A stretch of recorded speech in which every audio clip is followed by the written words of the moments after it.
Good morning. Good morning, ma'am. Good morning, Good morning.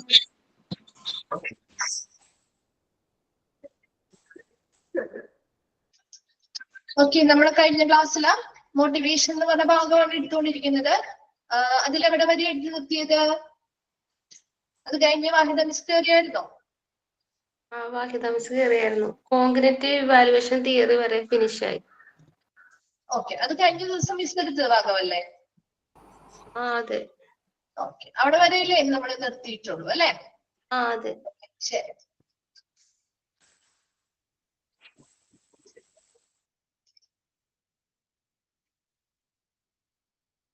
Okay, അപ്പൊ നമ്മള് മോട്ടിവേഷനുമായി ബന്ധപ്പെട്ട കുറച്ച് കാര്യങ്ങളായിരുന്നു പറഞ്ഞുകൊണ്ടിരുന്നത്. പ്രധാനമായിട്ടും ഒരു ഗോൾ സെറ്റിംഗ് തിയറിയുമായി ബന്ധപ്പെട്ട കാര്യങ്ങളാണ് നമ്മൾ കഴിഞ്ഞ ക്ലാസ്സിൽ മുഴുവനും പഠിച്ചത് അല്ലെ? ഗോൾ സെറ്റിംഗ് തിയറി എന്താണ്, അതുമായി ബന്ധപ്പെട്ട് നമുക്ക് അത് എങ്ങനെ പ്രാക്ടിക്കലബിൾ ആയിട്ട് അല്ലെങ്കിൽ പ്രായോഗികമായിട്ട് നമുക്ക് എങ്ങനെ കൊണ്ടുവരാം, അതിന് വേണ്ടിയിട്ട് നമുക്ക് ചെയ്യേണ്ടതായിട്ടുള്ള കുറെ കാര്യങ്ങളൊക്കെ ഉണ്ട്. അപ്പൊ എപ്പോഴും ഒരു ഗോൾ സെറ്റിംഗ് തിയറി എന്താണെന്ന് ആദ്യം മനസ്സിലാക്കണം കേട്ടാ. എന്നാൽ മാത്രമേ നമുക്ക് അതുമായി ബന്ധപ്പെട്ട കാര്യങ്ങൾ മനസ്സിലാക്കാൻ പറ്റുള്ളൂ. അപ്പൊ ഗോൾ സെറ്റിംഗ് തിയറി എന്താണെന്ന് കൃത്യമായിട്ട് മനസ്സിലാക്കിക്കുക. ഓരോ തിയറീസും എന്ത് ആണ് ഉദ്ദേശിക്കുന്നത് അതിന് പ്രധാനമായിട്ടുള്ള ബ്രീഫ് ആയിട്ട് നിങ്ങൾ മനസ്സിലാക്കിയാൽ മതി. ഒരുപാട് ബൈഹാർട്ട് ചെയ്തൊന്നും പഠിക്കൊന്നും വേണ്ട, ഒന്ന് മനസ്സിലാക്കി വെച്ചാൽ മതി കേട്ടോ. അപ്പൊ ഓരോ തിയറിയും തമ്മിൽ ചെറിയ ചെറിയ വ്യത്യാസങ്ങളായിരിക്കും ഉണ്ടാവുള്ളൂ. അപ്പൊ അതെന്താന്നുള്ളത് ഒന്ന് മനസ്സിലാക്കി വെച്ചാല് ഒരു ക്വസ്റ്റ്യൻ വരുമ്പോഴാണെങ്കിലും അവിടെ ഒരു കൺഫ്യൂഷൻ വരില്ല കേട്ടോ. അപ്പൊ ഗോൾ സെറ്റിംഗ് തിയറി നമ്മൾ പൂർണ്ണമായിട്ടും കംപ്ലീറ്റ് ആയിരുന്നു. അതിനുശേഷം നമ്മൾ പഠിച്ചൊരു തിയറിയാണ് കോഗ്നിറ്റീവ് ഇവാലുവേഷൻ തിയറി അല്ലെ? ആ MBO എക്സ്പാൻഡ് ഫോം ചോദിക്കാറുണ്ട് കേട്ടോ. മാനേജ്മെന്റ് ബൈ ഒബ്ജക്റ്റീവ്സ്, MBO കേട്ടോ. മാനേജ്മെന്റ് ബൈ ഒബ്ജക്റ്റീവ്സ്, അതായത് നമ്മുടെ ഗോൾ സെറ്റിംഗ് പ്രിൻസിപ്പിൾസ് ഉപയോഗിച്ചുകൊണ്ട് ഇംപ്രൂവിംഗ് മോട്ടിവേഷൻ ആൻഡ് പെർഫോമൻസ്. അവിടുത്തെ മാനേജ്മെന്റ് എന്ത് ചെയ്യുന്നു? അവിടുത്തെ എംപ്ലോയീസിന്റെ മോട്ടിവേഷനും പെർഫോമൻസും മെച്ചപ്പെടുത്തുന്നതിന് ഗോൾ സെറ്റിംഗ് തിയറിയുടെ പ്രിൻസിപ്പിൾസ് അല്ലെങ്കിൽ അതിന്റെ തത്വങ്ങൾ പ്രായോഗികമാക്കുന്ന ഒരു ടെക്നിക്കിനെയാണ് മാനേജ്മെന്റ് ബൈ ഒബ്ജക്റ്റീവ്സ് എന്ന് പറയുന്നത്. MBO അതിന്റെ എക്സ്പാൻഡ് ഫോം ചോദിച്ച് കണ്ടിട്ടുണ്ട് കേട്ടോ. അതൊന്ന് നോട്ട് ചെയ്ത് വെച്ചേക്കണം, അത് ശ്രദ്ധിക്കാതെ പോകരുത്. അതുപോലെ തന്നെ ഈ 3 വഴികളും ways manager can stimulate goal acceptance at least 3 ways എന്ന് ചോദിച്ചു കണ്ടിട്ടുണ്ട് കേട്ടോ. കോഗ്നിറ്റീവ് ഇവാലുവേഷൻ തിയറിയിൽ നമ്മൾ എന്താ പറഞ്ഞത്? ഇതൊരു റിസർച്ചർ ആയിട്ടുള്ള ചാം 1960-ലാണ് അത് കൊണ്ടുവന്നത്. And has reported. ഇവിടെ എന്താണ് ഇവിടെ പ്രധാനമായിട്ടും നമ്മൾ ഈ ഒരു കോഗ്നിറ്റീവ് ഇവാലുവേഷൻ തിയറിയിൽ എന്താ പറഞ്ഞത്?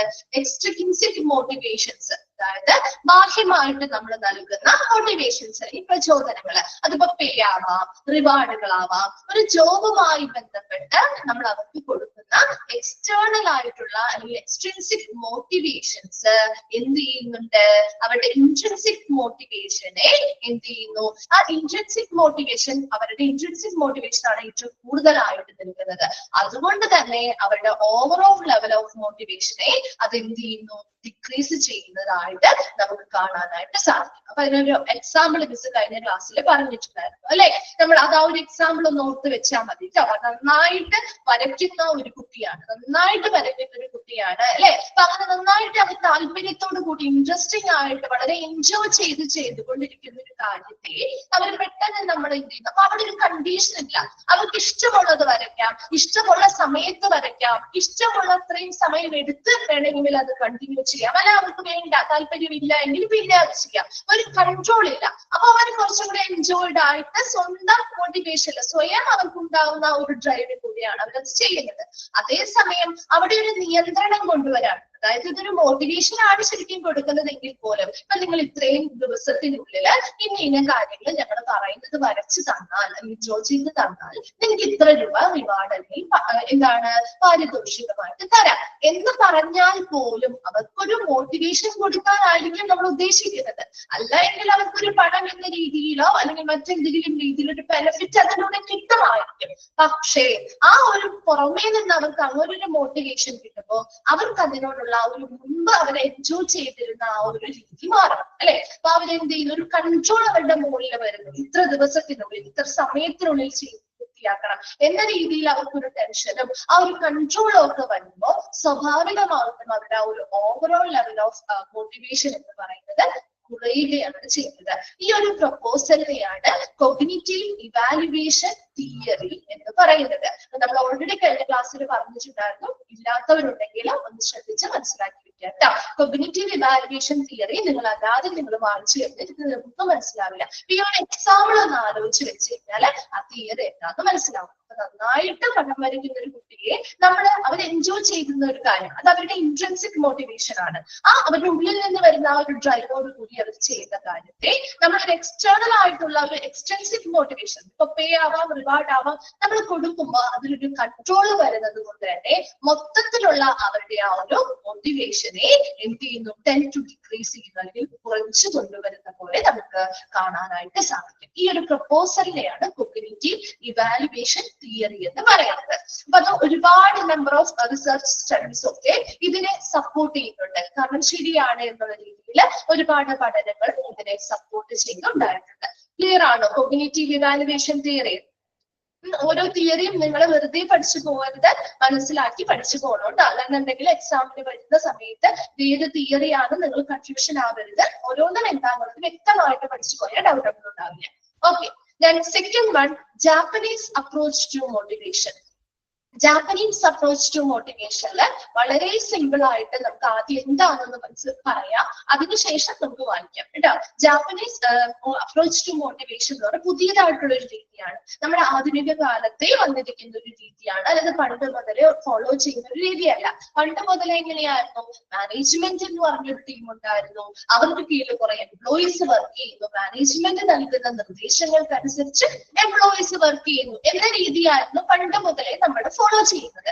എന്നാൽ ഈ ഒരു ജാപ്പനീസ് മെത്തേഡ് ഓഫ് മോട്ടിവേഷനില് ഇവിടെ അങ്ങനെ ഒരു എംപ്ലോയി അല്ലെങ്കിൽ എംപ്ലോയർ എന്ന ടേമൊന്നും ഇവിടെ ഉദ്ദേശിക്കുന്നില്ല. അവിടെ ഒരു ഗ്രൂപ്പായിട്ട് അല്ലെങ്കിൽ ഒരു ടീം വർക്കോട് കൂടിയാണ് എല്ലാവരും വർക്ക് ചെയ്യുന്നത്. അവിടെ ഒരു മാനേജ്മെന്റ് ഉണ്ട്, അല്ലെങ്കിൽ ഒരു എംപ്ലോയി ആയിട്ട് അവർക്ക് ടീമുണ്ട്. അങ്ങനെ നമ്മൾ ആ ഒരു ടേം എല്ലാവരും ടീം മെമ്പേഴ്സ് ആണ്, അല്ലെങ്കിൽ എല്ലാവരും ആ ടീമിന്റെ ലീഡേഴ്സ് ആണ്. അങ്ങനെ ഒരു ടീം വർക്കായിട്ട് ഒരുമിച്ച് ഒരു പാർട്ട്നേഴ്സിനെ പോലെ വർക്ക് ചെയ്യുന്ന, ഒരുപോലെ പങ്കാളിത്തം ഉൾക്കൊണ്ടുകൊണ്ട് ഒരുപോലെ ഷെയർ ചെയ്ത് ഓരോ റെസ്പോൺസിബിലിറ്റിയും ഏറ്റെടുത്ത് ആ ഓർഗനൈസേഷൻ ആവശ്യമായിട്ടുള്ള എയിംസ് അച്ചീവ് ചെയ്യാൻ വേണ്ടി ഒരുപോലെ എല്ലാവരും പ്രവർത്തിക്കുന്ന ചെയ്യുന്നതിനെയാണ് ജാപ്പനീസ് മെത്തേഡ് ഓഫ് മോട്ടിവേഷൻ എന്ന് പറയുന്നത്. അതപ്പോൾ ഇപ്പൊ പ്രസന്റ് കുറച്ച് നാളായിട്ട് അതിന്റെ പ്രചാരം കൂടി കൂടി വരികയാണ്. ഇനി കുറെ നാൾ കഴിയുമ്പോഴേക്കും ഇത് മിക്ക സ്ഥാപനങ്ങളിലും അഡോപ്റ്റ് ചെയ്യാൻ പോകുന്ന ഒരു മെത്തേഡ് കൂടിയാണ്. ഇവിടെ നമ്മൾ പറയും ഇപ്പൊ മിക്ക കോർപ്പറേറ്റ് സ്ഥാപനങ്ങളിലും ഇങ്ങനെയൊക്കെ ഉണ്ട്. അവിടുത്തെ സ്റ്റാഫുകൾ തന്നെ അവിടുത്തെ ഷെയർ ഹോൾഡേഴ്സ് ആയിരിക്കും. അപ്പൊ അവർക്ക് ആ ഒരു ഷെയറും കാര്യങ്ങളും ഉള്ളത് കൊണ്ട് തന്നെ കുറച്ചും കൂടി അവർ റെസ്പോൺസിബിൾ ആയിട്ട് പെരുമാറുകയും ഇപ്പൊ എന്റെ ഒരു സ്ഥാപനം അല്ലെ, എനിക്ക് കൂടി ഷെയർ ഉള്ളതാകുമ്പോൾ ആ ഒരു പ്രോഫിറ്റ് എത്ര കിട്ടിയാലും നമുക്കും അതിന്റെ ഭാഗമായിട്ട് കിട്ടും. അപ്പൊ അതുകൊണ്ട് തന്നെ അതിനനുസരിച്ച് അവർ എന്ത് ചെയ്യുന്നു, നന്നായിട്ട് പെർഫോം ചെയ്യാനായിട്ട് ശ്രമിക്കും. അപ്പൊ ആ ഒരു മെത്തേഡ് അല്ലെങ്കിൽ ആ ഒരു രീതിയിലുള്ള മോട്ടിവേഷൻ ആണ് ശരിക്കും ജാപ്പനീസ് മെത്തേഡ് ഓഫ് മോട്ടിവേഷൻ എന്നതുകൊണ്ട് ഉദ്ദേശിക്കുന്നത്. അപ്പൊ അവിടുത്തെ അവരെയും കൂടി പങ്കാളികളാക്കുക, എംപ്ലോയീസ് എന്നുള്ള രീതിയല്ല, ഒരു ടീം വർക്കായി നിന്ന് എല്ലാവരും ഒരു പാർട്ട്നേഴ്സിനെ പോലെ വർക്ക് ചെയ്ത് എല്ലാവരും അവരുടേതായിട്ടുള്ള മാക്സിമം കോൺട്രിബ്യൂഷൻസ് ആ ഒരു സ്ഥാപനത്തിന് വേണ്ടി ഇടുന്നു. അതിലൂടെ നല്ലൊരു പ്രോഫിറ്റ് ഉണ്ടാകുമ്പോൾ അത് എല്ലാവർക്കും ഈക്വൽ ആയിട്ട് അവർ ഷെയർ ചെയ്യാണ്. അല്ലാതെ അവിടെ ഒരു ടീം ലീഡർക്ക് അല്ലെങ്കിൽ അതിന് വേണ്ടിയിട്ടുള്ള മാനേജർക്ക് അങ്ങനെയില്ല. ഇപ്പൊ എത്ര പ്രോഫിറ്റ് കിട്ടിയാലും അത് എല്ലാവരും കൂടി ഒരുമിച്ച് നിന്ന് പ്രവർത്തിച്ച് ചെയ്യുകയാണ് അല്ലെ. അപ്പൊ അതിനനുസരിച്ച് എല്ലാവർക്കും അതേ രീതിയിൽ തന്നെ ഒരുപോലെ അത് എന്ത് ചെയ്യുന്നു, ഡിവൈഡ് ചെയ്തെടുക്കുക. കാരണം എല്ലാവരും അതിലെ പാർട്ട്നേഴ്സ് ആണ്, എല്ലാവർക്കും അതിൻ്റെതായിട്ടുള്ള ഒരു കമ്പനിയുടെ ഷെയർ ഉണ്ട്. അപ്പൊ അതിൻ്റെതായിട്ടുള്ള രീതിയിൽ അവരെന്ത് ചെയ്യും, ഷെയർ ചെയ്തെടുക്കുന്ന ഒരു മെത്തേഡാണ്. അപ്പൊ ഓരോ പാർട്ട്നേഴ്സിനും അതിൻ്റെതായിട്ടുള്ള റെസ്പോൺസിബിലിറ്റി കൂട്ടാനും അതിലൂടെ ഒരു മോട്ടിവേഷൻ കൊണ്ടുവരിക എന്നൊരു അപ്രോച്ചാണ് ഈ ഒരു ജാപ്പനീസ് മെത്തേഡ് ഓഫ് മോട്ടിവേഷൻ എന്ന് പറയുന്നത്. ഒരു ജനറൽ ആയിട്ടുള്ള ഒരു ഐഡിയ കിട്ടിയിട്ടുണ്ടാവും എന്ന് വിചാരിക്കുന്നു. ഇനി നമുക്ക് വായിക്കുന്നത് നിങ്ങൾക്ക് ഒന്നും കൂടി ക്ലിയർ ആയിക്കോളൂ കേട്ടോ. ഓക്കെ, അപ്പൊ ജാപ്പനീസ് മെത്തേഡ് ഓഫ് മോട്ടിവേഷനില് the Japanese method of motivation has gained increasingly popularity around the world wide over the last few years. അപ്പൊ നമ്മുടെ കുറച്ച് വ്യൂവേഴ്സ് ആയിട്ട് കഴിഞ്ഞ കുറച്ച് വർഷങ്ങൾ മാത്രമേ ആയിട്ടുള്ളൂ ഈ ഒരു ജാപ്പനീസ് തിയറി ഓഫ് മോട്ടിവേഷൻ ഒരു പ്രാധാന്യം വന്നു തുടങ്ങിയിട്ട്. കാരണം ഈ ഒരു മെത്തേഡ് പണ്ട് കാലങ്ങളിൽ മുതലേ നമുക്ക് ആപ്ലിക്കബിൾ ആയിട്ടുള്ള ഒരു മെത്തേഡ് അല്ല. പുതിയതായിട്ട് ഇപ്പൊ പുതിയ ജനറേഷൻ, ഇപ്പൊ നമ്മൾ പറയുന്ന പോലെ ന്യൂ ജനറേഷനുമായി ബന്ധപ്പെട്ട് വന്നിരിക്കുന്ന ഒരു മെത്തേഡ് തന്നെയാണ്. അപ്പൊ ഇത് അതുകൊണ്ട് തന്നെ കുറച്ച് കാലങ്ങളായിട്ട് അല്ലെങ്കിൽ കുറച്ച് വർഷങ്ങളായിട്ടാണ് ലോകമെമ്പാടും കുറച്ചൊന്ന് പ്രശസ്തിയായിട്ട് അല്ലെങ്കിൽ പ്രചാരത്തിൽ വരുന്ന ഒരു അപ്രോച്ച് അല്ലെങ്കിൽ ഒരു സമീപനമാണ് Japanese method of motivation. And this approach is not really a theory or model but instead a philosophy of management. ഇതൊരു തിയറിയോ അല്ലെങ്കിൽ ഈ ഒരു സമീപനം എന്ന് പറയുന്നത് ഒരു തിയറിയോ അല്ലെങ്കിൽ ഒരു മോഡൽ അല്ലെങ്കിൽ ഒരു മാതൃകയോ ഒന്നുമല്ല, മറിച്ച് ഇതൊരു ഫിലോസഫി ഓഫ് മാനേജ്മെന്റുമായി ബന്ധപ്പെട്ട ഒരു ഫിലോസഫി അല്ലെങ്കിൽ ഒരു തത്വചിന്തയാണ് ഈ ജാപ്പനീസ് മെത്തേഡ് ഓഫ് മോട്ടിവേഷൻ. അപ്പൊ ഇത് നമുക്കൊരു തിയറി എന്ന് പറയാൻ പറ്റില്ല, ഇതൊരു സമീപനമാണ് അല്ലെങ്കിൽ ഒരു അപ്രോച്ചാണ്. Then the basic tenet of this Japanese approach is that managers and workers should work together as partners. ഇവിടെ അതാണ് ആ ഒരു സെന്റൻസ് ഒന്ന് അണ്ടർലൈൻ ചെയ്തിരിക്കുന്നത് കേട്ടോ. The basic tenet of this Japanese approach. ഈ ഒരു ജാപ്പനീസ് അപ്രോച്ച് അല്ലെങ്കിൽ ഈ ജാപ്പനീസ് മെത്തേഡ് ഓഫ് മോട്ടിവേഷൻ അല്ലെങ്കിൽ ഈ ഒരു അപ്രോച്ചിന്റെ പ്രധാനപ്പെട്ട ബേസിക് ആയിട്ടുള്ള ഏറ്റവും അടിസ്ഥാനപരമായിട്ടുള്ള ഒരു തത്വം എന്ന് പറയുന്നത് എന്താണ്?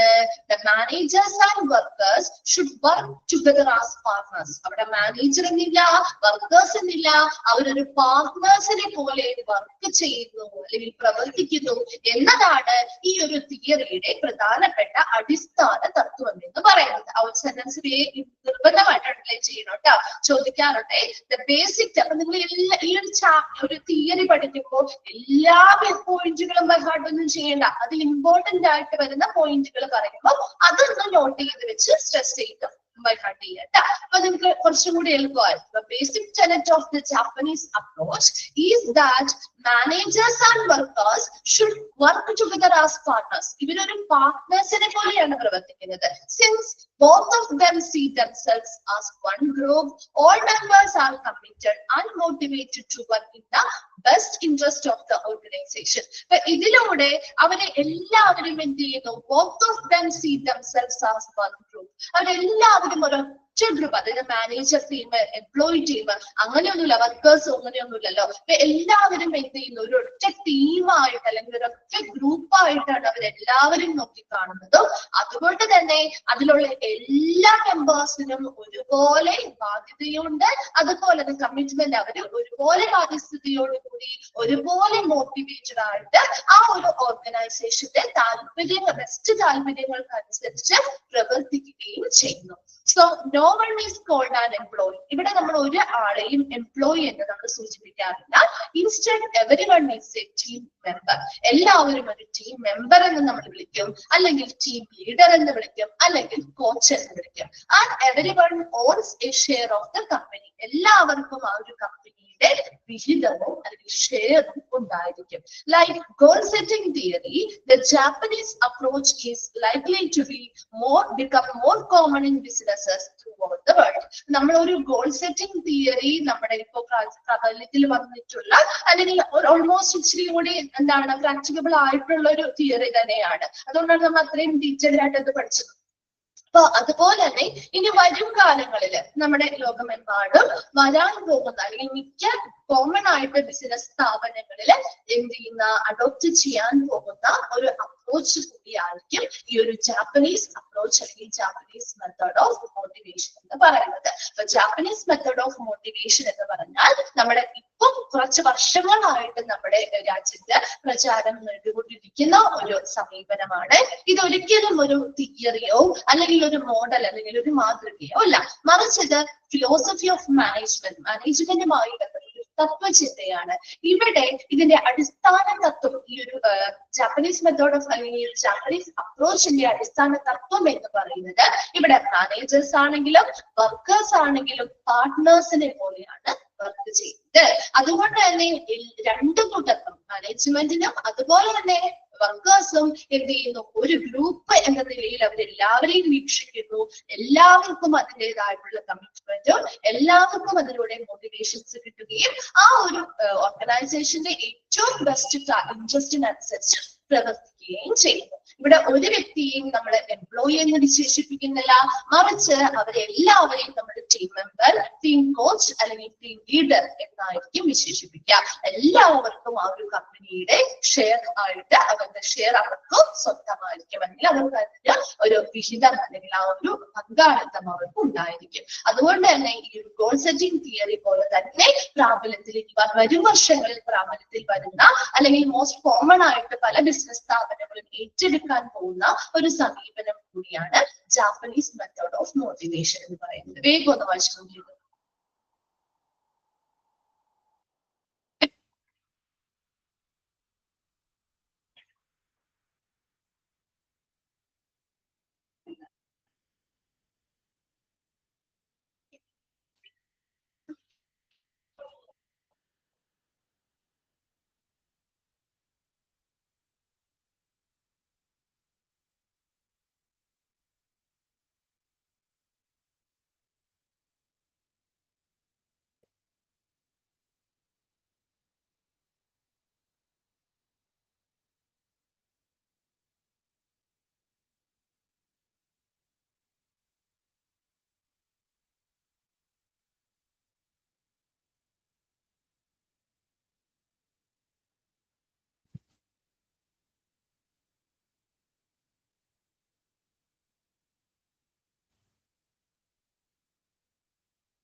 വായിച്ചു കഴിയുന്നവരൊന്ന് റിപ്ലൈ ചെയ്യണേ.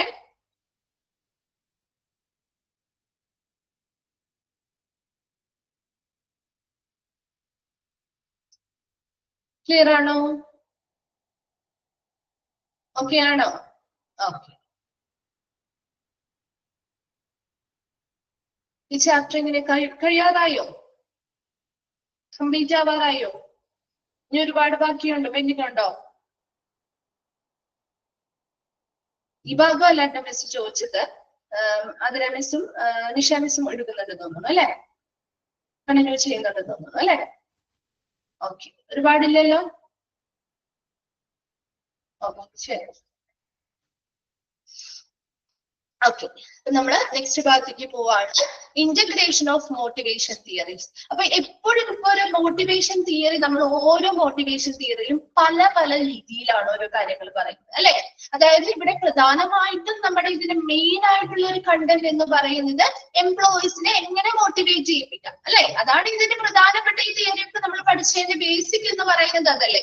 ആ ഒരു എംപ്ലോയീസിനെ എങ്ങനെ മോട്ടിവേറ്റഡ് ആക്കാം, അവരെ എങ്ങനെ ആ ഒരു സ്ഥാപനത്തിന്റെ താല്പര്യങ്ങൾക്കനുസരിച്ച് പെർഫോം ചെയ്യുന്ന രീതിയിലേക്ക് ആക്കിയെടുക്കാം. അത് തന്നെയാണ്. അപ്പൊ അതിനുവേണ്ടി ഏതൊക്കെ മെത്തേഡുകൾ അല്ലെങ്കിൽ ഏതൊക്കെ രീതികൾ ആ മാനേജേഴ്സിന് എന്ത് ചെയ്യാം, അഡോപ്റ്റ് ചെയ്യാം. ആ ഒരു മെത്തേഡ് ഒക്കെയാണ് നമ്മൾ പഠിച്ചത്. പിന്നെ ഒരുപാട് തിയറി നമ്മൾ ഇങ്ങനെ പഠിച്ചു പോകുമ്പോ അതിന്റെ ഇന്റഗ്രേഷൻ അല്ലെങ്കിൽ ഒരു സംയോജനം വേണം അല്ലെ. ഇപ്പൊ ഒരു തിയറിയിൽ പറയുന്നത് ചിലപ്പോ നമുക്ക് എല്ലാ തിയറിയും നമുക്ക് ഇപ്പൊ പ്രാക്ടിക്കബിൾ ആക്കാൻ പറ്റുന്നതാണ്.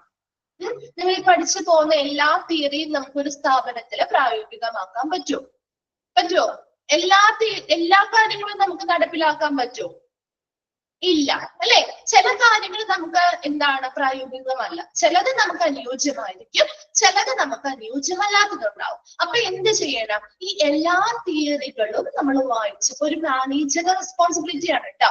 ഒരു മാനേജറിന് ചിലപ്പോൾ ഗോൾ സെറ്റിംഗ് തിയറിയിലെ കുറെ കാര്യങ്ങൾ നമുക്ക് അഡോപ്റ്റ് ചെയ്യാൻ പറ്റുമായിരിക്കും, ചില കാര്യങ്ങൾ നമുക്ക് അവിടെ ഒഴിവാക്കേണ്ടി വരും. ചിലപ്പോൾ നമ്മുടെ ആ ഒരു സ്ഥാപനത്തിൽ അത് നമുക്ക് ചിലപ്പോൾ പ്രായോഗികമായിരിക്കില്ല. അപ്പൊ അത് അടുത്തൊരു തിയറി നോക്കുമ്പോൾ നമുക്ക് അതിലെ കുറച്ച് കാര്യങ്ങൾ കൊണ്ടുവരാൻ പറ്റും. അങ്ങനെ ഈ പറയുന്ന ഓരോ തിയറിയും മനസ്സിലാക്കുകയും അതിൽ നിന്നും ഏറ്റവും അനുയോജ്യമായിട്ട് നമുക്ക് എന്തൊക്കെ കാര്യങ്ങൾ കൊണ്ടുവരാൻ പറ്റുമോ അതിന്റെ ഒരു ഇന്റഗ്രേഷൻ ആണ് ശരിക്കും ഒരു സംയോജനമാണ് ഒരു മാനേജർ ഏറ്റവും നന്നായിട്ട് ചെയ്യുന്നത്. അല്ലാതെ ചിലപ്പോൾ ഒരൊറ്റ തിയറി മാത്രം എടുത്ത് ചിലപ്പോൾ നമ്മൾ അവിടെ ആപ്ലിക്കബിൾ ആക്കിയാൽ ചിലപ്പോൾ ശരിയായ രീതിയിലുള്ള ഒരു റിസൾട്ട് നമുക്ക് കിട്ടണമെന്നില്ല. അപ്പൊ അതുകൊണ്ട് തന്നെ 1, 2, 3 തിയറിയുടെ ഒരു സംയോജനമായിട്ടാണ് ചെയ്യുന്നതെങ്കിൽ അത് കുറച്ചുകൂടി എഫക്റ്റീവ് ആയിരിക്കും. അപ്പൊ എപ്പോഴും ഒരു മാനേജറുടെ റെസ്പോൺസിബിലിറ്റി ആണ് ഈ തിയറീസിനെ കുറിച്ച് മനസ്സിലാക്കുക, അതിലൂടെ പറയുന്ന ഓരോ കാര്യങ്ങളും പ്രയോഗത്തിൽ കൊണ്ടുവരിക എന്നുള്ളത്. അപ്പൊ അത് തന്നെയാണ് ഈ ഒരു പാരഗ്രാഫിലും പറയുന്നത്. ഇന്റഗ്രേഷൻ ഓഫ് മോട്ടിവേഷൻ തിയറീസ്, ഒരു മോട്ടിവേഷൻ തിയറികളുടെ ഒരു ഇന്റഗ്രേഷൻ അല്ലെങ്കിൽ സംയോജനം. More theories add complexity to our understanding. നമുക്കറിയാം, ഇപ്പൊ നിങ്ങളാണെങ്കിലും ഒരുപാട് തിയറീസ് ഇങ്ങനെ പഠിക്കുമ്പോൾ നമുക്ക് സ്വാഭാവികമായിട്ടും അതിനെ കുറിച്ചുള്ള ആ ഒരു തിയറീസിനെ കുറിച്ചുള്ള ഒരു ധാരണയിൽ ഒരു കോംപ്ലക്സിറ്റി അല്ലെങ്കിൽ എന്താ പറയുന്നത്, ഒരു സങ്കീർണത ഫീൽ ചെയ്യും അല്ലെ, കൺഫ്യൂഷൻ ഫീൽ ചെയ്യും ഇല്ലേ. ഇങ്ങനെ എല്ലാ തിയറീസും പഠിച്ചു കഴിയുമ്പോൾ നമുക്ക് എല്ലാ കാര്യങ്ങളും എങ്ങനെയാണ് എന്താണെന്നൊക്കെ ഉള്ള ഒരു കോംപ്ലക്സിറ്റി ഫീൽ ചെയ്യുന്നുണ്ടോ? ഫീൽ ചെയ്യുന്നില്ല? ഞങ്ങളെല്ലാം പെർഫെക്റ്റ് ആയിട്ട് പഠിച്ചിരിക്കുന്ന ആളുകളാണെന്നാണോ? സ്വാഭാവികമായിട്ടും തോന്നും അല്ലെ. കാരണം ഒരേ ടോപ്പിക്കിനെ കുറിച്ച് ഒരുപാട് തിയറീസ് ഇങ്ങനെ വന്നുകൊണ്ടിരിക്കുമ്പോൾ നമുക്ക് ആ ഒരു തിയറീസിനെ കുറിച്ച് മനസ്സിലാക്കാനും അതിനെ കുറിച്ചൊരു ധാരണ ഉണ്ടാക്കാനും ഒരു സങ്കീർണത അല്ലെങ്കിൽ ഒരു ബുദ്ധിമുട്ട് എല്ലാവർക്കും അനുഭവപ്പെടും. Some of these theories are compatible, അതാണ് പറഞ്ഞത്, ആൻഡ് സം ആർ നോട്ട്. എല്ലാം നമുക്ക് കുറെ തിയറിയൊക്കെ നമുക്ക് അനുയോജ്യമാണ് അല്ലെ, നമുക്ക് ചെയ്യാൻ പറ്റുന്നതാണ്. കുറെയൊക്കെ നമുക്ക് എന്ത് ചെയ്യാൻ പറ്റില്ല, പ്രയോഗത്തിൽ കൊണ്ടുവരാൻ പറ്റാത്തതുകൊണ്ട് അല്ലെ. And the real challenge facing researchers is to integrate all or at least some of this together so that their interrelationship are established. അപ്പൊ ഒരു മാനേജറിന് ഇതുപോലെ ഒരു കൃത്യമായിട്ട് ഓരോ കാര്യങ്ങൾ നടപ്പിലാക്കി ഒരു സ്റ്റെപ്പ് ബൈ സ്റ്റെപ്പ് ആയിട്ട് ഈ തിയറിയിൽ നിന്നുള്ള എല്ലാ കാര്യങ്ങളും ഉൾപ്പെടുത്തിക്കൊണ്ട് ചെയ്യാന്ന് പറഞ്ഞ ബുദ്ധിമുട്ടാണ്. അപ്പൊ നമുക്ക് ഈ ഒരു ഇതിനുള്ളൊരു ചലഞ്ച് അല്ലെങ്കിൽ ഇതിനുള്ളൊരു റിസൾട്ട് അല്ലെങ്കിൽ നമുക്കൊരു എന്താണ് ഇതിന്റെ പരിഹാരം എന്ന് പറയുന്നത് ശരിക്കും എല്ലാ തിയറീസും എടുക്കാം. അപ്പൊ റിസർച്ചേഴ്സ് ആണ് ചെയ്യാനുള്ളത്. അപ്പൊ അവർ ചെയ്യാൻ പോകുന്ന അല്ലെങ്കിൽ അവർ ഫേസ് ചെയ്ത ഒരു ചലഞ്ചാണ് ഓരോ തിയറിയും എടുത്തു വെച്ച് അല്ലെങ്കിൽ ഒന്നോ അല്ലെങ്കിൽ അതിൽ കൂടുതലോ തിയറീസിനെ ഉൾപ്പെടുത്തി അതിൽ നിന്നുള്ള ആവശ്യമായിട്ടുള്ള എല്ലാ കാര്യങ്ങളും അപ്പൊ അവർ അങ്ങോട്ടും ഇങ്ങോട്ടും ഇന്റർ റിലേഷൻഷിപ്പ്, അതിനുള്ളിലുള്ള റിലേഷൻഷിപ്പ് അല്ലെങ്കിൽ പുറമെ അതും നമ്മുടെ സമൂഹവുമായി ബന്ധപ്പെട്ട റിലേഷൻഷിപ്പുകൾ ഇതെല്ലാം ഉൾക്കൊള്ളിച്ചുകൊണ്ട് ഇതിൽ നിന്ന് ആവശ്യമായിട്ടുള്ള കാര്യങ്ങളൊക്കെ സംയോജിപ്പിക്കുക എന്ന് പറയുന്നത് റിസർച്ചേഴ്സ് ഫേസ് ചെയ്യുന്ന ഒരു ചലഞ്ചാണ്. കാരണം എല്ലാ കാര്യങ്ങളും നമുക്ക് ആ തിയറിയിൽ പറയുന്നത് പ്രാക്ടിക്കബിൾ ഇന്റഗ്രേറ്റബിൾ ആക്കാൻ പറ്റാത്തത് കൊണ്ട് തന്നെ അതിൽ ആവശ്യമായത് മാത്രം നമുക്ക് ഇന്റഗ്രേറ്റ് ചെയ്യേണ്ടി വരും. അപ്പൊ അത് മറ്റുള്ളതിനെയും ബാധിക്കാനും പാടില്ല. And this will also improve the understanding of motivation. അപ്പൊ ഇങ്ങനെ ഒരു ഇന്റഗ്രേഷൻ അല്ലെങ്കിൽ സംയോജനം ഉണ്ടാക്കുമ്പോൾ അതിലൂടെ നമുക്ക് ആ ഒരു മോട്ടിവേഷനെ കുറിച്ചുള്ള ഒരു അണ്ടർസ്റ്റാൻഡിങ്. അപ്പൊ നമുക്കിപ്പോ ടീച്ചേഴ്സ് ഓരോ തിയറിയും പറഞ്ഞു തരുമ്പോൾ ആ ഓരോ തിയറിയും വ്യത്യസ്തമായിട്ട് ഓരോ തിയറി പഠിക്കുന്നതാണോ, അല്ലെങ്കിൽ അതിലുള്ള ഇമ്പോർട്ടന്റ് ആയിട്ടുള്ള പോയിന്റ്സ് മാത്രം നിങ്ങൾക്ക് പറഞ്ഞു തരുന്നതാണോ നിങ്ങൾക്ക് എളുപ്പം? ഏതാണ് എളുപ്പം മനസ്സിലാക്കാനായിട്ട്? ഇമ്പോർട്ടന്റ് ആയിട്ടുള്ള കാര്യങ്ങൾ മാത്രം മനസ്സിലാക്കുന്നതല്ലേ കുറച്ചും കൂടി എളുപ്പം. അത് തന്നെ ഇവിടെ ഉദ്ദേശിക്കുന്നത്. ഓരോ തിയറിയും അവർ മനസ്സിലാക്കിയെടുക്കുന്നതിന് പകരം ഈ തിയറിയിലേക്കുള്ള ആവശ്യമായിട്ടുള്ള കാര്യങ്ങൾ അത് ഒരുമിച്ച് കൊണ്ടുവരിക. അപ്പോഴല്ലേ കുറച്ചും കൂടി നമുക്ക് ആ ഒരു ബുദ്ധിമുട്ട് കുറയ്ക്കാനും എളുപ്പത്തിൽ മനസ്സിലാക്കാനും സാധിക്കുന്നത്. ആ ഒരു കാര്യം ഉണ്ടാക്കിയെടുക്കുക എന്ന് പറയുന്നത് റിസർച്ചർ ഫേസ് ചെയ്യുന്ന ഒരു ചലഞ്ചാണ്. പക്ഷേ അങ്ങനെ ഒരു ഇന്റഗ്രേഷൻ ഉണ്ടായാൽ അത് മോട്ടിവേഷനെ കുറിച്ചുള്ള ഒരു ധാരണ നന്നായി ഇംപ്രൂവ് ചെയ്യാനായിട്ട് ഏറ്റവും സഹായിക്കുന്ന ഒരു കാര്യമാണ്. And certain attempts are made in the USA and elsewhere. ഇതുമായി ബന്ധപ്പെട്ട പലതരത്തിലുള്ള അറ്റംപ്റ്റുകൾ USA-യിലും മറ്റു പലയിടങ്ങളിലും നടന്നുകൊണ്ടിരിക്കുകയാണ്. ഓരോ തിയറിയും നമുക്ക് ഓരോന്നോരോന്നായിട്ട് പഠിക്കുന്നതിന് പകരം എല്ലാം കൂടി സംയോജിപ്പിച്ചുകൊണ്ട് ഒരൊറ്റ തിയറി അല്ലെങ്കിൽ ഒരൊറ്റ എന്താണ് ഒരു പേപ്പറുമായി ബന്ധപ്പെട്ട് നമുക്ക് കിട്ടുമ്പോൾ അത് കുറച്ചും കൂടി നമുക്ക് മനസ്സിലാക്കിയെടുക്കാൻ സഹായിക്കും. അപ്പൊ അതിനെക്കുറിച്ചുള്ള അറ്റംപ്റ്റ്സുകൾ ഇവിടെ നടന്നുകൊണ്ടിരിക്കുകയാണ്. However, it has not standardized or obtained wide approval or acceptance. ഇതിൽ എന്താണ് ഇപ്പോൾ ഉണ്ടാക്കിക്കൊണ്ടിരിക്കുന്നുണ്ട് അല്ലെങ്കിൽ അതുമായി ബന്ധപ്പെട്ട കാര്യങ്ങൾ നടന്നുകൊണ്ടിരിക്കുന്നുണ്ടെങ്കിലും അതിപ്പോഴും സ്റ്റാൻഡർഡൈസ്ഡ് ആയിട്ടില്ല, അല്ലെങ്കിൽ അവിടെയും അപ്രൂവലോ അല്ലെങ്കിൽ ഒരു സ്വീകാര്യതയോ നിലവിൽ ഇതുവരെ അതിന് കിട്ടിയിട്ടില്ല. അപ്പൊ അത് ചെയ്തുകൊണ്ടിരിക്കുന്നു എന്ന് മാത്രം നിങ്ങൾ മനസ്സിലാക്കി വെക്കുക. അപ്പൊ ഇന്റഗ്രേഷൻ ഓഫ് മോട്ടിവേഷൻ തിയറിയിൽ ഇത്ര മാത്രമേ പറയുന്നുള്ളൂ. ഒരുപാട് തിയറീസ് വരുമ്പോൾ and complexity to our understanding, നമുക്ക് മനസ്സിലാക്കുന്നതിൽ ഒരു നമ്മുടെ ധാരണയില്ല, ഒരു മോട്ടിവേഷനെ കുറിച്ച് അല്ലെങ്കിൽ തിയറികളെ കുറിച്ചുള്ള ഒരു ധാരണയില്ല ഒരു സങ്കീർണത സൃഷ്ടിക്കുന്നു. അതുകൊണ്ട് തന്നെ ചില സം ഓഫ് ദീസ് തിയറീസ്, ഇതിൽ കുറച്ച് തിയറികൾ ആർ കമ്പാറ്റബിൾ, നമുക്ക് അനുയോജ്യമാണ്. കുറച്ച് തിയറികൾ നമുക്ക് എന്ത് ചെയ്യാൻ പറ്റില്ല, പ്രയോഗത്തിൽ കൊണ്ടുവരാൻ പറ്റാത്ത കാര്യങ്ങളുണ്ട്. അതുകൊണ്ട് തന്നെ ഒരു റിസർച്ചർ ഫേസ് ചെയ്യുന്ന ഒരു റിയൽ ചലഞ്ചാണ് ഇതിലുള്ള ഓരോ കാര്യങ്ങളും ഇന്റർ ആൻഡ് ഇൻട്രാ റിലേഷൻഷിപ്പ്, അതുമായി ബന്ധപ്പെട്ട എല്ലാ റിലേഷൻഷിപ്പുകളും നിലനിർത്തിക്കൊണ്ട് മറ്റുള്ള ഒരു കാര്യങ്ങളെയും ബാധിക്കാത്ത രീതിയിൽ ഇതിനെല്ലാം കൂടി ഒരു സംയോജിപ്പിച്ച് ഒരു ഒറ്റ ഫോർമാറ്റിലാക്കുക പറയുന്നത്. അതിനു വേണ്ടിയിട്ട് അതിലൂടെ അങ്ങനെ ഒരു ഫോർമാറ്റ് കിട്ടിയാൽ അത് ആ ഒരു മോട്ടിവേഷനുമായി ബന്ധപ്പെട്ട ആ ഒരു അണ്ടർസ്റ്റാൻഡിങ് കുറച്ചുകൂടി ഇംപ്രൂവ് ചെയ്യാനായിട്ട് സഹായിക്കും. അതിനുവേണ്ടിയുള്ള അറ്റംപ്റ്റുകൾ USA-യിലും മറ്റിടങ്ങളിലും നടന്നുകൊണ്ടിരിക്കുകയാണ്. എന്നാൽ പോലും അതിപ്പോഴും ഒരു സ്റ്റാൻഡർഡൈസ്ഡ് ആയിട്ടുള്ള ഫോം ആയിട്ടില്ല, അല്ലെങ്കിൽ അതൊരു അപ്രൂവലോ അല്ലെങ്കിൽ അക്സെപ്റ്റൻസോ സ്വീകാര്യതയോ ഒന്നും എവിടെ നിന്നും കിട്ടാത്തത് കൊണ്ടാണ് നമുക്കതിവിടെ എന്ത് ചെയ്യുന്നത്, പഠിക്കാതെ നമ്മൾ ഈ തിയറീസ് തന്നെ പഠിച്ചുകൊണ്ടിരിക്കുന്നത്. വേഗം ഒന്ന് വായിച്ചു നോക്കി, ഇന്റഗ്രേഷൻ ഓഫ് മോട്ടിവേഷൻ തിയറീസ്. ഇതൊക്കെ ജസ്റ്റ് ഒന്ന് വായിച്ച് മനസ്സിലാക്കി വെച്ചാൽ മതിട്ടാണ്.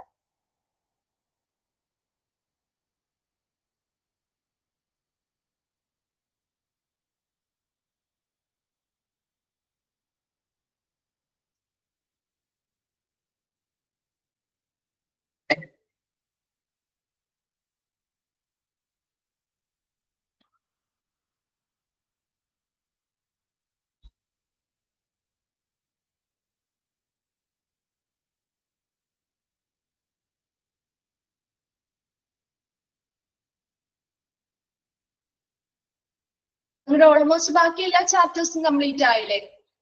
ഈ ഒരു ചാപ്റ്റർ മാത്രമേ ഇപ്പൊ റണ്ണിംഗ് ഉള്ളൂ.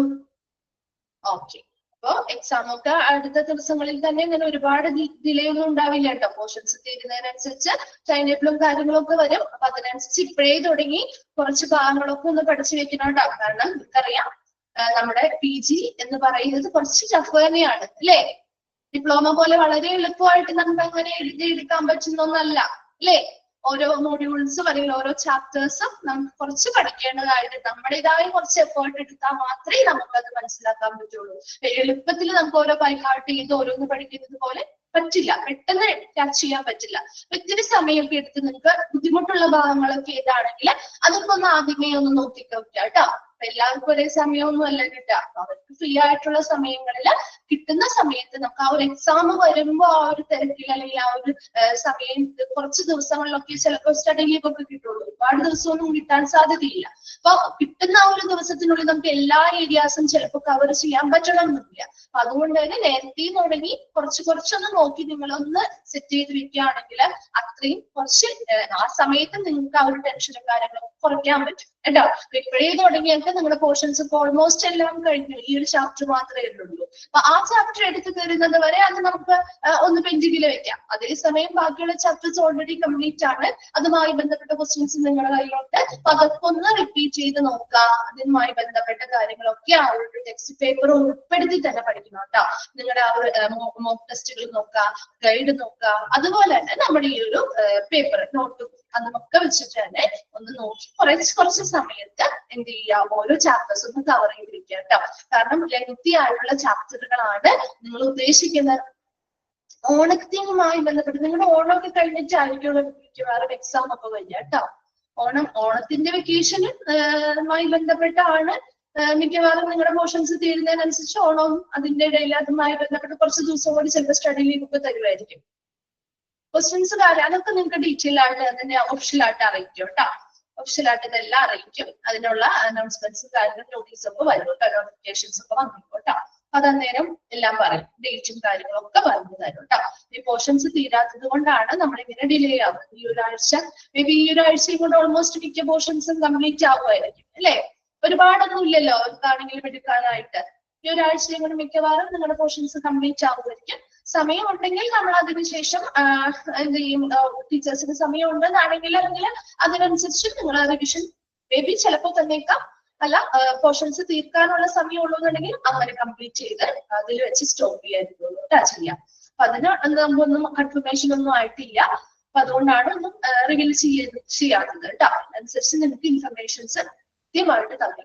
ഓക്കെ. അപ്പൊ അതിന് മുമ്പ് മിസ് പറഞ്ഞതാണ് നിങ്ങൾ ഒന്നൊന്ന് എന്ത് ചെയ്യാം, ചാപ്റ്റേഴ്സ് വലിയ ചാപ്റ്റേഴ്സ് ആണ്. അപ്പൊ എല്ലാ ചാപ്റ്ററുകളും നമ്മൾ ഉദ്ദേശിക്കുന്ന സമയത്ത് ചിലപ്പോ എന്ത് ചെയ്യാൻ പറ്റില്ല, കവർ ചെയ്ത് എടുക്കാനായിട്ട് പറ്റില്ല. അതുകൊണ്ട് തന്നെ നേരത്തെ നിങ്ങൾക്ക് അത്യാവശ്യം ബുദ്ധിമുട്ടുള്ള ചാപ്റ്ററുകളാണെങ്കിൽ ഒന്ന് വായിച്ചൊന്ന് മനസ്സിലാക്കി വെക്കുകയാണെങ്കിൽ അതിനനുസരിച്ച് അത്രയും സമയം നിങ്ങൾക്ക് ആ സമയത്ത് റിവിഷൻ അല്ലെങ്കിൽ റിവൈസ് ചെയ്യാനൊക്കെയുള്ള ഒരു സമയം കൂടി എക്സാമിന്റെ സമയത്ത് കിട്ടും കേട്ടോ. അപ്പൊ അതിനനുസരിച്ച് മാർക്ക് കൂടുതൽ നിങ്ങൾക്ക് സ്കോർ ചെയ്യാനും പറ്റും കേട്ടോ. അതിന് വേണ്ടിയിട്ട് ഇപ്പോഴേ ഒന്ന് പ്രിപ്പയർ ആയിട്ട് തുടങ്ങാം കേട്ടോ.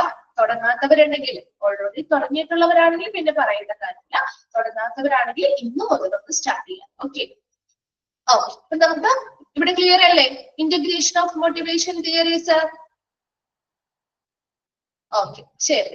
നെക്സ്റ്റ് വൺ ആണ് എൻഹാൻസിങ് മോട്ടിവേഷൻ ഇൻ ഓർഗനൈസേഷൻ. ഒരു ഓർഗനൈസേഷനിൽ നമുക്ക് മോട്ടിവേഷൻ എൻഹാൻസ് ചെയ്യാൻ അല്ലെങ്കിൽ വർദ്ധിപ്പിക്കുന്നതിന് വേണ്ടി എന്തൊക്കെ കാര്യങ്ങൾ ചെയ്യാൻ പറ്റും? നമ്മൾ ഓൾറെഡി നേരത്തെ പറഞ്ഞതാണ്. അതുമായി ബന്ധപ്പെട്ട കുറച്ച് കാര്യങ്ങൾ കൂടിയാണ് പറയുന്നത്. Managers trying to enhance the motivation of their employees can of course draw on any of the theories described above. ഒരു മാനേജർക്ക് അവരുടെ എംപ്ലോയീസിന്റെ മോട്ടിവേഷൻ വർദ്ധിപ്പിക്കണം can of course draw off any of these theories described above. നമ്മൾ മുകളിൽ പറഞ്ഞ ഏതെങ്കിലും ഒരു theory practical എന്താണ് അതൊരു അപ്ലൈ ചെയ്യുക എന്നത് തന്നെയാണ് ശരിക്കും ഒരു മാനേജറിന് മോട്ടിവേഷൻ എംപ്ലോയീസിന് കൊടുക്കാനുള്ള ഒരു നല്ലൊരു വഴി. കാരണം ഒരു മാനേജറിന് ഈ ഒരു തിയറിയുമായി ബന്ധപ്പെട്ട് കുറെ കാര്യങ്ങൾ മനസ്സിലാവുകയാണെങ്കിൽ അതിലൂടെ പറയുന്ന ഓരോ രീതിയും ഫോളോ ചെയ്ത് കഴിഞ്ഞാൽ ചിലപ്പോൾ നല്ല രീതിയിൽ അവിടുത്തെ എംപ്ലോയീസിനെ എന്ത് ചെയ്യാൻ പറ്റും, മോട്ടിവേറ്റഡ് ആക്കാൻ പറ്റും. അപ്പൊ അതുകൊണ്ട് തന്നെ എപ്പോഴും മാനേജേഴ്സ് ശ്രമിക്കുന്നത് അവിടുത്തെ എംപ്ലോയീസിനെ മോട്ടിവേഷൻ കൊടുക്കുക അല്ലെങ്കിൽ അവർക്ക് നല്ല പ്രചോദനം കൊടുക്കുക എന്നാണ്. അതിനു വേണ്ടിയിട്ട് നമ്മുടെ മുകളിൽ പറഞ്ഞിരിക്കുന്ന ഏതെങ്കിലും ഒരു തിയറീസ് മാനേജേഴ്സിന് എന്ത് ചെയ്യേണ്ടി വരും, ഉപയോഗിക്കേണ്ടതായിട്ട് വരും. They may in practice adopt specific interventions derived from one or more theories, or their influence may influence motivation through the organization's reward system. അപ്പോൾ നമ്മൾ നേരത്തെ പറഞ്ഞു they may in practice adopt. നമുക്ക് ഈ പറയുന്ന എല്ലാ തിയറിയും ആപ്ലിക്കബിൾ ആവില്ല. അപ്പൊ മാനേജേഴ്സ് എന്താ ചെയ്യുന്നത്, സ്പെസിഫിക് ഇന്റർവെൻഷൻസ് derived from ഒരു തിയറിയിൽ നിന്നോ അല്ലെങ്കിൽ ഒന്നോ രണ്ടോ മറ്റ് തിയറികളിൽ നിന്നോ കിട്ടിയിട്ടുള്ള അതിൽ നിന്ന് കിട്ടിയിട്ടുള്ള കുറച്ച് കാര്യങ്ങൾ അവരെന്ത് ചെയ്യുന്നു, അത് അഡോപ്റ്റ് ചെയ്യും. അത് അഡോപ്റ്റ് ചെയ്ത് സ്പെസിഫിക് ആയിട്ടുള്ള ഇടപെടലുകൾ നടത്തി അതിൽ നിന്ന് കിട്ടിയ ഓരോ കാര്യങ്ങളും അവരെ സ്വാധീനിച്ചിട്ടുള്ള അല്ലെങ്കിൽ അവിടുത്തെ എംപ്ലോയീസിനെ സ്വാധീനിക്കാൻ പറ്റും എന്ന് തോന്നുന്ന രീതിയിൽ and through the organisation reward system, അതോടൊപ്പം തന്നെ ഓർഗനൈസേഷന്റെ റിവാർഡ് സിസ്റ്റം, റിവാർഡുകൾ നമ്മൾ കൊടുക്കുന്നത് ആ ഒരു സംവിധാനവും ഒക്കെ ഉൾപ്പെടുത്തി ഒരു പ്രാക്ടീസ് അല്ലെങ്കിൽ ഒരു പ്രായോഗത്തിൽ കൊണ്ടുവരിക എന്നതാണ് ഒരു മാനേജറിന് ചെയ്യാൻ പറ്റുന്ന ഒരു കാര്യം. അപ്പൊ എപ്പോഴും ഒരു മാനേജറിന് ഒരു തിയറി തന്നെ ആപ്ലിക്കബിൾ, അപ്പൊ ഒരു ഗോൾ സെറ്റിംഗ് തിയറി മാത്രം നമുക്ക് ഉപയോഗിക്കാമെന്ന് പറയാൻ പറ്റില്ല. അല്ലെങ്കിൽ ഇപ്പൊ ഒരു Japanese method of motivation approach തന്നെ ചിലപ്പോൾ നമുക്ക് പ്രയോഗത്തിൽ കൊണ്ടുവരാൻ പറ്റണമെന്നില്ല. അപ്പൊ അതിൽ നിന്നൊക്കെയുള്ള ഇമ്പോർട്ടന്റ് ആയിട്ടുള്ള എന്താണ് ഓരോരോ കാര്യങ്ങള് എന്ത് ചെയ്യുന്നു, ഇൻഫ്ലുവൻസ്, അതായത് ഏറ്റവും കൂടുതൽ എംപ്ലോയീസിനെ സ്വാധീനിക്കാൻ അല്ലെങ്കിൽ മോട്ടിവേറ്റ് ചെയ്യാൻ എന്തൊക്കെ രീതി കഴിയുമോ ആ രീതികളൊക്കെ ഓരോ തിയറിയിൽ നിന്നും അഡോപ്റ്റ് ചെയ്ത് അതിനനുസരിച്ച് ആ ഒരു ഓർഗനൈസേഷനിൽ റിവാർഡ് സിസ്റ്റം ഒക്കെ നമ്മൾ സെറ്റ് ചെയ്ത് അതിനനുസരിച്ചുള്ള രീതിയിലുള്ളൊരു സ്പെസിഫിക് ആയിട്ടുള്ള ഒരു ഇടപെടലാണ് ഒരു മാനേജർ കൊണ്ടുവരേണ്ടത്. അതാണ് അവിടെ പ്രയോഗത്തിൽ കൊണ്ടുവരേണ്ടത്. And the organization can boost motivation through the following method. ഒരു ഓർഗനൈസേഷനിൽ കുറച്ചധികം കാര്യങ്ങളിലൂടെ ഒരു എംപ്ലോയിയെ മോട്ടിവേഷൻ ചെയ്യാൻ പറ്റും. അതിന് പറയുന്ന കുറച്ച് മെത്തേഡുകളാണ് താഴെ പറയുന്നത്. അത് ചോദിക്കാറുണ്ട് കേട്ടോ. ഈ ഒരു ഫസ്റ്റ് ഭാഗം ഒന്ന് വേഗം വായിച്ചു നോക്കി.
വായിച്ചു കഴിഞ്ഞോ?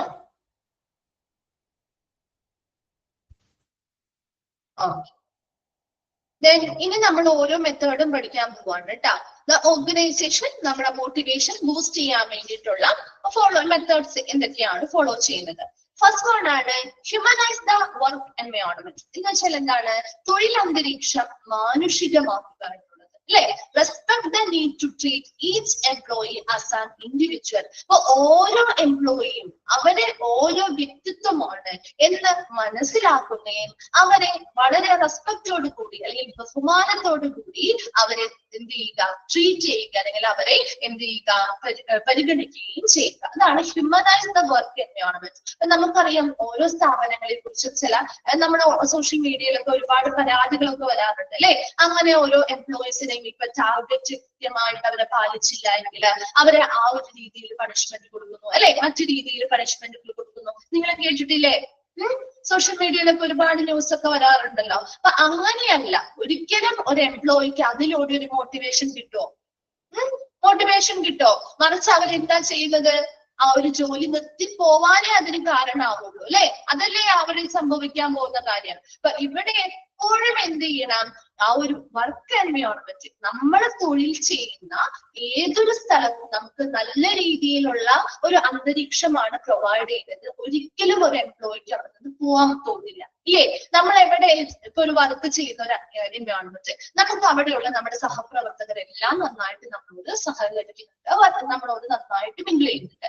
അതുപോലെ നമ്മുടെ മാനേജ്മെന്റ് ആണെങ്കിലും വളരെ സപ്പോർട്ടീവ് ആണെങ്കിൽ പോലും ആണ്. അപ്പൊ നമുക്ക് എന്ത് ചെയ്യുന്നുണ്ട്? അവിടെ ഒരു ബുദ്ധിമുട്ട് നമുക്ക് അനുഭവപ്പെടുന്നില്ല. ഈവൻ നമുക്ക് സാലറി കുറവാണെങ്കിൽ പോലും ഒരുപാട് പേര് അവിടെ എന്ത് ചെയ്യും? നിൽക്കാനായിരിക്കും ശ്രമിക്കുക, അല്ലെ? സാലറി കുറവാണെങ്കിൽ പോലും നമ്മൾ ആ ഒരു സ്ഥാപനത്തിൽ തന്നെ തുടരാനായിരിക്കും ശ്രമിക്കുന്നത്. അതെന്തുകൊണ്ടാണ്? അവർ നല്ലൊരു വർക്ക് എൻവയോൺമെന്റ്, തൊഴിലന്തരീക്ഷം അവർക്ക് കൊടുക്കുന്നു. ഒരു മനുഷ്യൻ എന്ന നിലയിൽ ഒരു മാനുഷികമായിട്ടുള്ളൊരു മൂല്യവും ഒരു പരിഗണനയും അവിടെയുള്ള ഓരോ ഇൻഡിവിജ്വലിനും അവര് കൊടുക്കുന്നു. അതിനനുസരിച്ചുള്ളൊരു ബഹുമാനം കൊടുക്കുന്നത് കൊണ്ടാണ് ആ ഒരു ചിന്തയുണ്ടാവുന്നത്. അത് അവർക്ക് ആ ഒരു എംപ്ലോയിക്ക് മോട്ടിവേറ്റഡ് ആവുകയും അതിലൂടെ അവരവിടെ കണ്ടിന്യൂ ചെയ്യാനായിട്ട്, അല്ലെങ്കിൽ അവിടെ തുടർന്ന് പ്രവർത്തിക്കണം എന്നൊരു മനസ്സ് അതിൽ ഉണ്ടാക്കിയെടുക്കാനും ഇത് സഹായിക്കുന്നുണ്ട്. അപ്പൊ അതില് 3 കാര്യങ്ങൾ പറയുന്നുണ്ട്. Publicise both short and long term company goals, encourage personal and departmental goal setting. അപ്പൊ ഇതുമായി ബന്ധപ്പെട്ട 3 കാര്യങ്ങളാണ്. ഒന്നാമത് publicise both short and long term company goals. ഇപ്പൊ കമ്പനിയുടെ വളരെ ദീർഘകാലത്തിലുള്ളതായിരിക്കാം, അല്ലെങ്കിൽ വളരെ ഷോർട്ട് ആയിട്ടുള്ള ഒരു കമ്പനിയുടെ ഗോൾസോ കാര്യങ്ങളോ ഉണ്ടെങ്കിൽ അത് കൃത്യമായിട്ട് ഇവിടുത്തെ എംപ്ലോയീസിനോട് പരസ്യപ്പെടുത്തുക. അതായത് ഇപ്പൊ ഒരു എംപ്ലോയി അവിടെ വർക്ക് ചെയ്യുന്നുണ്ടെങ്കിൽ ആ എംപ്ലോയിയോട് പറഞ്ഞ് നേരെ അവരോട് പറയാം. അതായത് പറയാതെ ഇരുന്നിട്ട് അവർ ചെയ്തില്ല എന്ന് പറയാൻ പറ്റില്ല, അല്ലെ? നമ്മൾ എന്ത് ചെയ്യുക? കൃത്യമായിട്ട് അവരോട് കാര്യങ്ങൾ പറയുക. ഇന്ന ഗോളുകൾ, ഇനി ഇന്നതാണ് നമ്മുടെ ഷോർട്ട് ടേം ആയിട്ടുള്ള അച്ചീവ് ചെയ്യേണ്ട ഗോൾ, ഇന്നതാണ് ലോങ് ടേം ആയിട്ട് അച്ചീവ് ചെയ്യേണ്ട ഗോളുകളിൽ, ആ ഒരു കമ്പനിയുടെ ഗോളുകൾ ഇന്നതാണ് എന്ന് വ്യക്തമായിട്ട് അവർക്ക് എംപ്ലോയീസിനോട് പരസ്യപ്പെടുത്തുക. അപ്പൊ അവർക്ക് അതിനെ കുറിച്ച് വ്യക്തമായ ഒരു ധാരണയുണ്ട്, അല്ലെ? ഞാൻ പൂർത്തിയാക്കേണ്ട ഷോർട്ട് ടേം ഗോൾസ് ഇന്നതാണ്, ലോങ് ടേം ആയിട്ട് പൂർത്തിയാക്കേണ്ട ഗോൾസ് ഇന്നതാണ്. അപ്പൊ അവർക്ക് വ്യക്തമായിട്ടുണ്ട്, അല്ലെ? അതുപോലെ തന്നെ encourage personal and departmental goal setting. അപ്പൊ ഡിപ്പാർട്ട്മെന്റുകളിൽ ഇതുപോലെയുള്ള ഗോൾസ് സെറ്റ് ചെയ്യുമ്പോൾ അവരെ എന്ത് ചെയ്യുക? വ്യക്തിപരമായിട്ടായിക്കോട്ടെ അല്ലെങ്കിൽ ഡിപ്പാർട്ട്മെന്റ് തലത്തിൽ, വകുപ്പ് തലത്തിലായിക്കോട്ടെ അവരെ പ്രോത്സാഹിപ്പിക്കുക. നമ്മൾ നേരത്തെ പറഞ്ഞിരുന്നു ഗോൾ സെറ്റിങ്ങിലൊക്കെ അവരെ ഉൾപ്പെടുത്തുക, അല്ലെ? അപ്പൊ അങ്ങനെ ലോങ് ടേം ആയിട്ടുള്ളതായിക്കോട്ടെ ഷോർട്ട് ടേം ആയിട്ടുള്ള ഗോൾ ആയിക്കോട്ടെ അവരുടെ വ്യക്തിപരമായിട്ടുള്ളതായിക്കോട്ടെ, അതും അല്ലെങ്കിൽ ആ ഡിപ്പാർട്ട്മെന്റുമായി ബന്ധപ്പെട്ടായിക്കോട്ടെ, അങ്ങനെ ഗോൾ സെറ്റ് ചെയ്യുമ്പോൾ അവരെ പ്രോത്സാഹിപ്പിക്കുകയും അവരെയും കൂടി അതിൽ പങ്കാളികളാക്കുകയും അതിലൂടെ അവർക്ക് അവരെന്തൊക്കെ ഗോളാണ് ഇവിടെ പൂർത്തിയാക്കേണ്ടത്, ഷോർട്ട് ടേം ആയിട്ടുള്ളതായിക്കോട്ടെ ലോങ് ടേം ആയിട്ടുള്ള അവർ പൂർത്തിയാക്കേണ്ട ഗോളുകളെ കുറിച്ച് കൃത്യമായിട്ടുള്ളൊരു അവയർനെസ് അല്ലെങ്കിൽ ഒരു ബോധം അല്ലെങ്കിൽ ഒരു അണ്ടർസ്റ്റാൻഡിങ് അവരിൽ ഉണ്ടാക്കിയെടുക്കുക എന്നതാണ് ഒന്നാമത്തെ കാര്യം. അപ്പൊ ആ ഒരു ബോധം അല്ലെങ്കിൽ ആ ഒരു അണ്ടർസ്റ്റാൻഡിങ് അവരിൽ ആ ഒരു ധാരണ ഉണ്ടാകുമ്പോൾ കൃത്യമായിട്ട് അവർക്ക് ഓരോ കാര്യങ്ങളും ഓരോന്നും എന്ത് ചെയ്യാം, നമുക്ക് എന്തിനെ കുറിച്ചും ഒരു കൃത്യമായ ഒരു അറിവ് കിട്ടിക്കഴിഞ്ഞാൽ അത് ഓരോന്നും എളുപ്പത്തിൽ ചെയ്യാൻ പറ്റും, അല്ലെ? അല്ലെങ്കിൽ ഒരു കൺഫ്യൂസ്ഡ് ആയിട്ട് ഇരിക്കുന്ന ഒരു അവസ്ഥയാണെങ്കിൽ അവർക്കൊന്നും കഴിയില്ല. അതേസമയം നല്ല രീതിയിൽ അതിനെ കുറിച്ച് ഒരു അണ്ടർസ്റ്റാൻഡിങ് അവർ ഉണ്ടാക്കിയെടുത്താൽ അവർക്ക് എളുപ്പത്തിൽ ആ ഒരു ജോലി അല്ലെങ്കിൽ ആ ഒരു ടാസ്ക് ചെയ്തു തീർക്കാൻ പറ്റും. രണ്ടാമത്തത് പ്രൊമോട്ട് ഫ്രം വിത്തിൻ, അതായത് it's greater for morale and simplifies hire procedures. ഇപ്പോ നമുക്കറിയാം, ഇപ്പൊ ചില സ്ഥാപനങ്ങള് അവര് റിവാർഡ് കൊടുക്കുന്നത് എന്ന് പറഞ്ഞാല് ഇപ്പൊ ഒരു 5 എംപ്ലോയി ഉണ്ടെങ്കിൽ അതിൽ നന്നായിട്ട് ബെസ്റ്റ് പെർഫോം ചെയ്യുന്ന ആളെയായിരിക്കും പ്രൊമോഷനിലൂടെ അടുത്ത അല്ലെങ്കിൽ ഒരു ട്രാൻസ്ഫർ പോലെ അല്ലെങ്കിൽ ഒരു പ്രൊമോഷൻ കൊടുത്ത് സ്ഥാനം കയറ്റം കൊടുക്കാറില്ലേ? ഉണ്ട്. അത് തന്നെ എവിടെയും പറയുന്നത് പ്രൊമോട്ട് ഫ്രം വിത്തിൻ, അതായത് അവിടെ എത്ര എംപ്ലോയീസ് ഉണ്ടോ അവരിൽ നിന്ന് തന്നെ പ്രൊമോഷൻസ് കൊടുക്കുക. മനസ്സിലായോ? അവരിൽ നിന്ന് തന്നെ സ്ഥാനം കയറ്റം കൊടുക്കുക. അല്ലാതെ പുറമേ നിന്ന് പിന്നെ റിക്രൂട്ട്മെന്റ് നടത്തി അല്ലെങ്കിൽ സൂപ്പർവൈസർ ആവണം, ഒരു എംപ്ലോയീസിന് അവർക്ക് സൂപ്പർവൈസർ വേണമെന്നുണ്ടെങ്കിൽ അല്ലെങ്കിൽ ഒരു മാനേജർ വേണ്ട ആ എംപ്ലോയീസിൽ നിന്ന് തന്നെ തിരഞ്ഞെടുക്കാന്ന്. കാരണം അപ്പൊ അവർക്ക് കുറച്ചുകൂടി വർക്ക് ചെയ്യാൻ താല്പര്യം കൊടുക്കാം. അവൻ ഇത്രയും നന്നായിട്ട് വർക്ക് ചെയ്തത് കൊണ്ടാണ് അവന് സൂപ്പർവൈസർ ആക്കിയത്. അപ്പൊ അടുത്ത തവണ ഞാൻ ഇതുപോലെ നന്നായിട്ട് വർക്ക് ചെയ്താൽ എനിക്കും അതേ രീതിയിലുള്ള സ്ഥാനക്കയറ്റം കിട്ടും. സ്ഥാനക്കയറ്റം കിട്ടുമ്പോൾ സ്വാഭാവികമായിട്ടും സാലറി സ്കെയിലും വ്യത്യാസം വരില്ലേ? വരുമോ? അതെല്ലാവരും ആഗ്രഹിക്കുന്ന ഒരു കാര്യം കൂടിയാണ്, അല്ലെ? അപ്പൊ അതുകൊണ്ട് തന്നെ പുറമേ നിന്ന് ഒരിക്കലും ഒരു ആളെ എടുക്കാതെ നിയമനം നടത്തുന്ന ഒരു പ്രൊസീജിയറിനെ നമുക്ക് സിംപ്ലിഫൈ ചെയ്യാൻ പറ്റും, അല്ലെ? പുറമേ റിക്രൂട്ട്മെന്റിന് വേണ്ടിയിട്ട് ഒരു നോട്ടീസ് വിടുക, അതുമായി ബന്ധപ്പെട്ട അറിയിപ്പുകൾ കൊടുത്ത് ആളുകളുടെ റെസ്യൂംസ് പരിശോധിക്കുക, അതിൽ നിന്ന് ആളുകളെ ഇതിലേക്ക് റിക്രൂട്ട് ചെയ്യുക, അങ്ങനെയുള്ള പ്രശ്നങ്ങൾ അല്ലെങ്കിൽ അങ്ങനെയുള്ള പ്രൊസീജിയേഴ്സ് ഒക്കെ നമുക്ക് വളരെ ലളിതമാക്കാനായിട്ട് ഇത് സഹായിക്കും. കാരണം ഓൾറെഡി നമ്മുടെ എംപ്ലോയീസ് ഉണ്ട്. ആ എംപ്ലോയീസിൽ നിന്ന് നന്നായിട്ട് പെർഫോം ചെയ്യുന്ന ആളുകളെ നമ്മൾ എന്ത് ചെയ്യുന്നു? പ്രൊമോട്ട് ചെയ്ത് സ്ഥാനക്കയറ്റം കൊടുക്കുന്നു. ആ ഇറ്റ്സ് ഗ്രേറ്റ് ഫോർ മാനേജ്. അങ്ങനെ ഒരു സ്ഥാനക്കയറ്റം കൊടുക്കുമ്പോൾ ആ സ്ഥാനക്കയറ്റം അല്ലെങ്കിൽ ആ ഒരു പ്രൊമോഷൻ കിട്ടിയ ആളുടെ കോൺഫിഡൻസ് അല്ലെങ്കിൽ മനോവീര്യം എങ്ങനെയായിരിക്കും?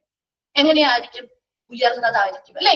നമുക്കാണ് ഒരു പ്രൊമോഷൻ കിട്ടിയെങ്കിൽ നമുക്ക് ആ ഒരു സമയത്ത് നമ്മുടെ കോൺഫിഡൻസ്, കാരണം ഞാൻ അത്രയും എഫേർട്ട് എടുത്തത് കൊണ്ടാണ് എനിക്ക് ഈ ഒരു പ്രൊമോഷൻ കിട്ടിയിരിക്കുന്നത് അല്ലെ. അപ്പൊ അതുപോലെ തന്നെ മറ്റുള്ളവർക്കും അതേ രീതിയിലുള്ള ഒരു ചിന്ത വരും. അവരെങ്ങനെയാണോ കിട്ടിയത് അതേ രീതിയിൽ ഞാൻ വർക്ക് ചെയ്താൽ എനിക്കും അതേ രീതിയിലുള്ള ഒരു പ്രൊമോഷൻ കിട്ടും. മനസ്സിലായോ?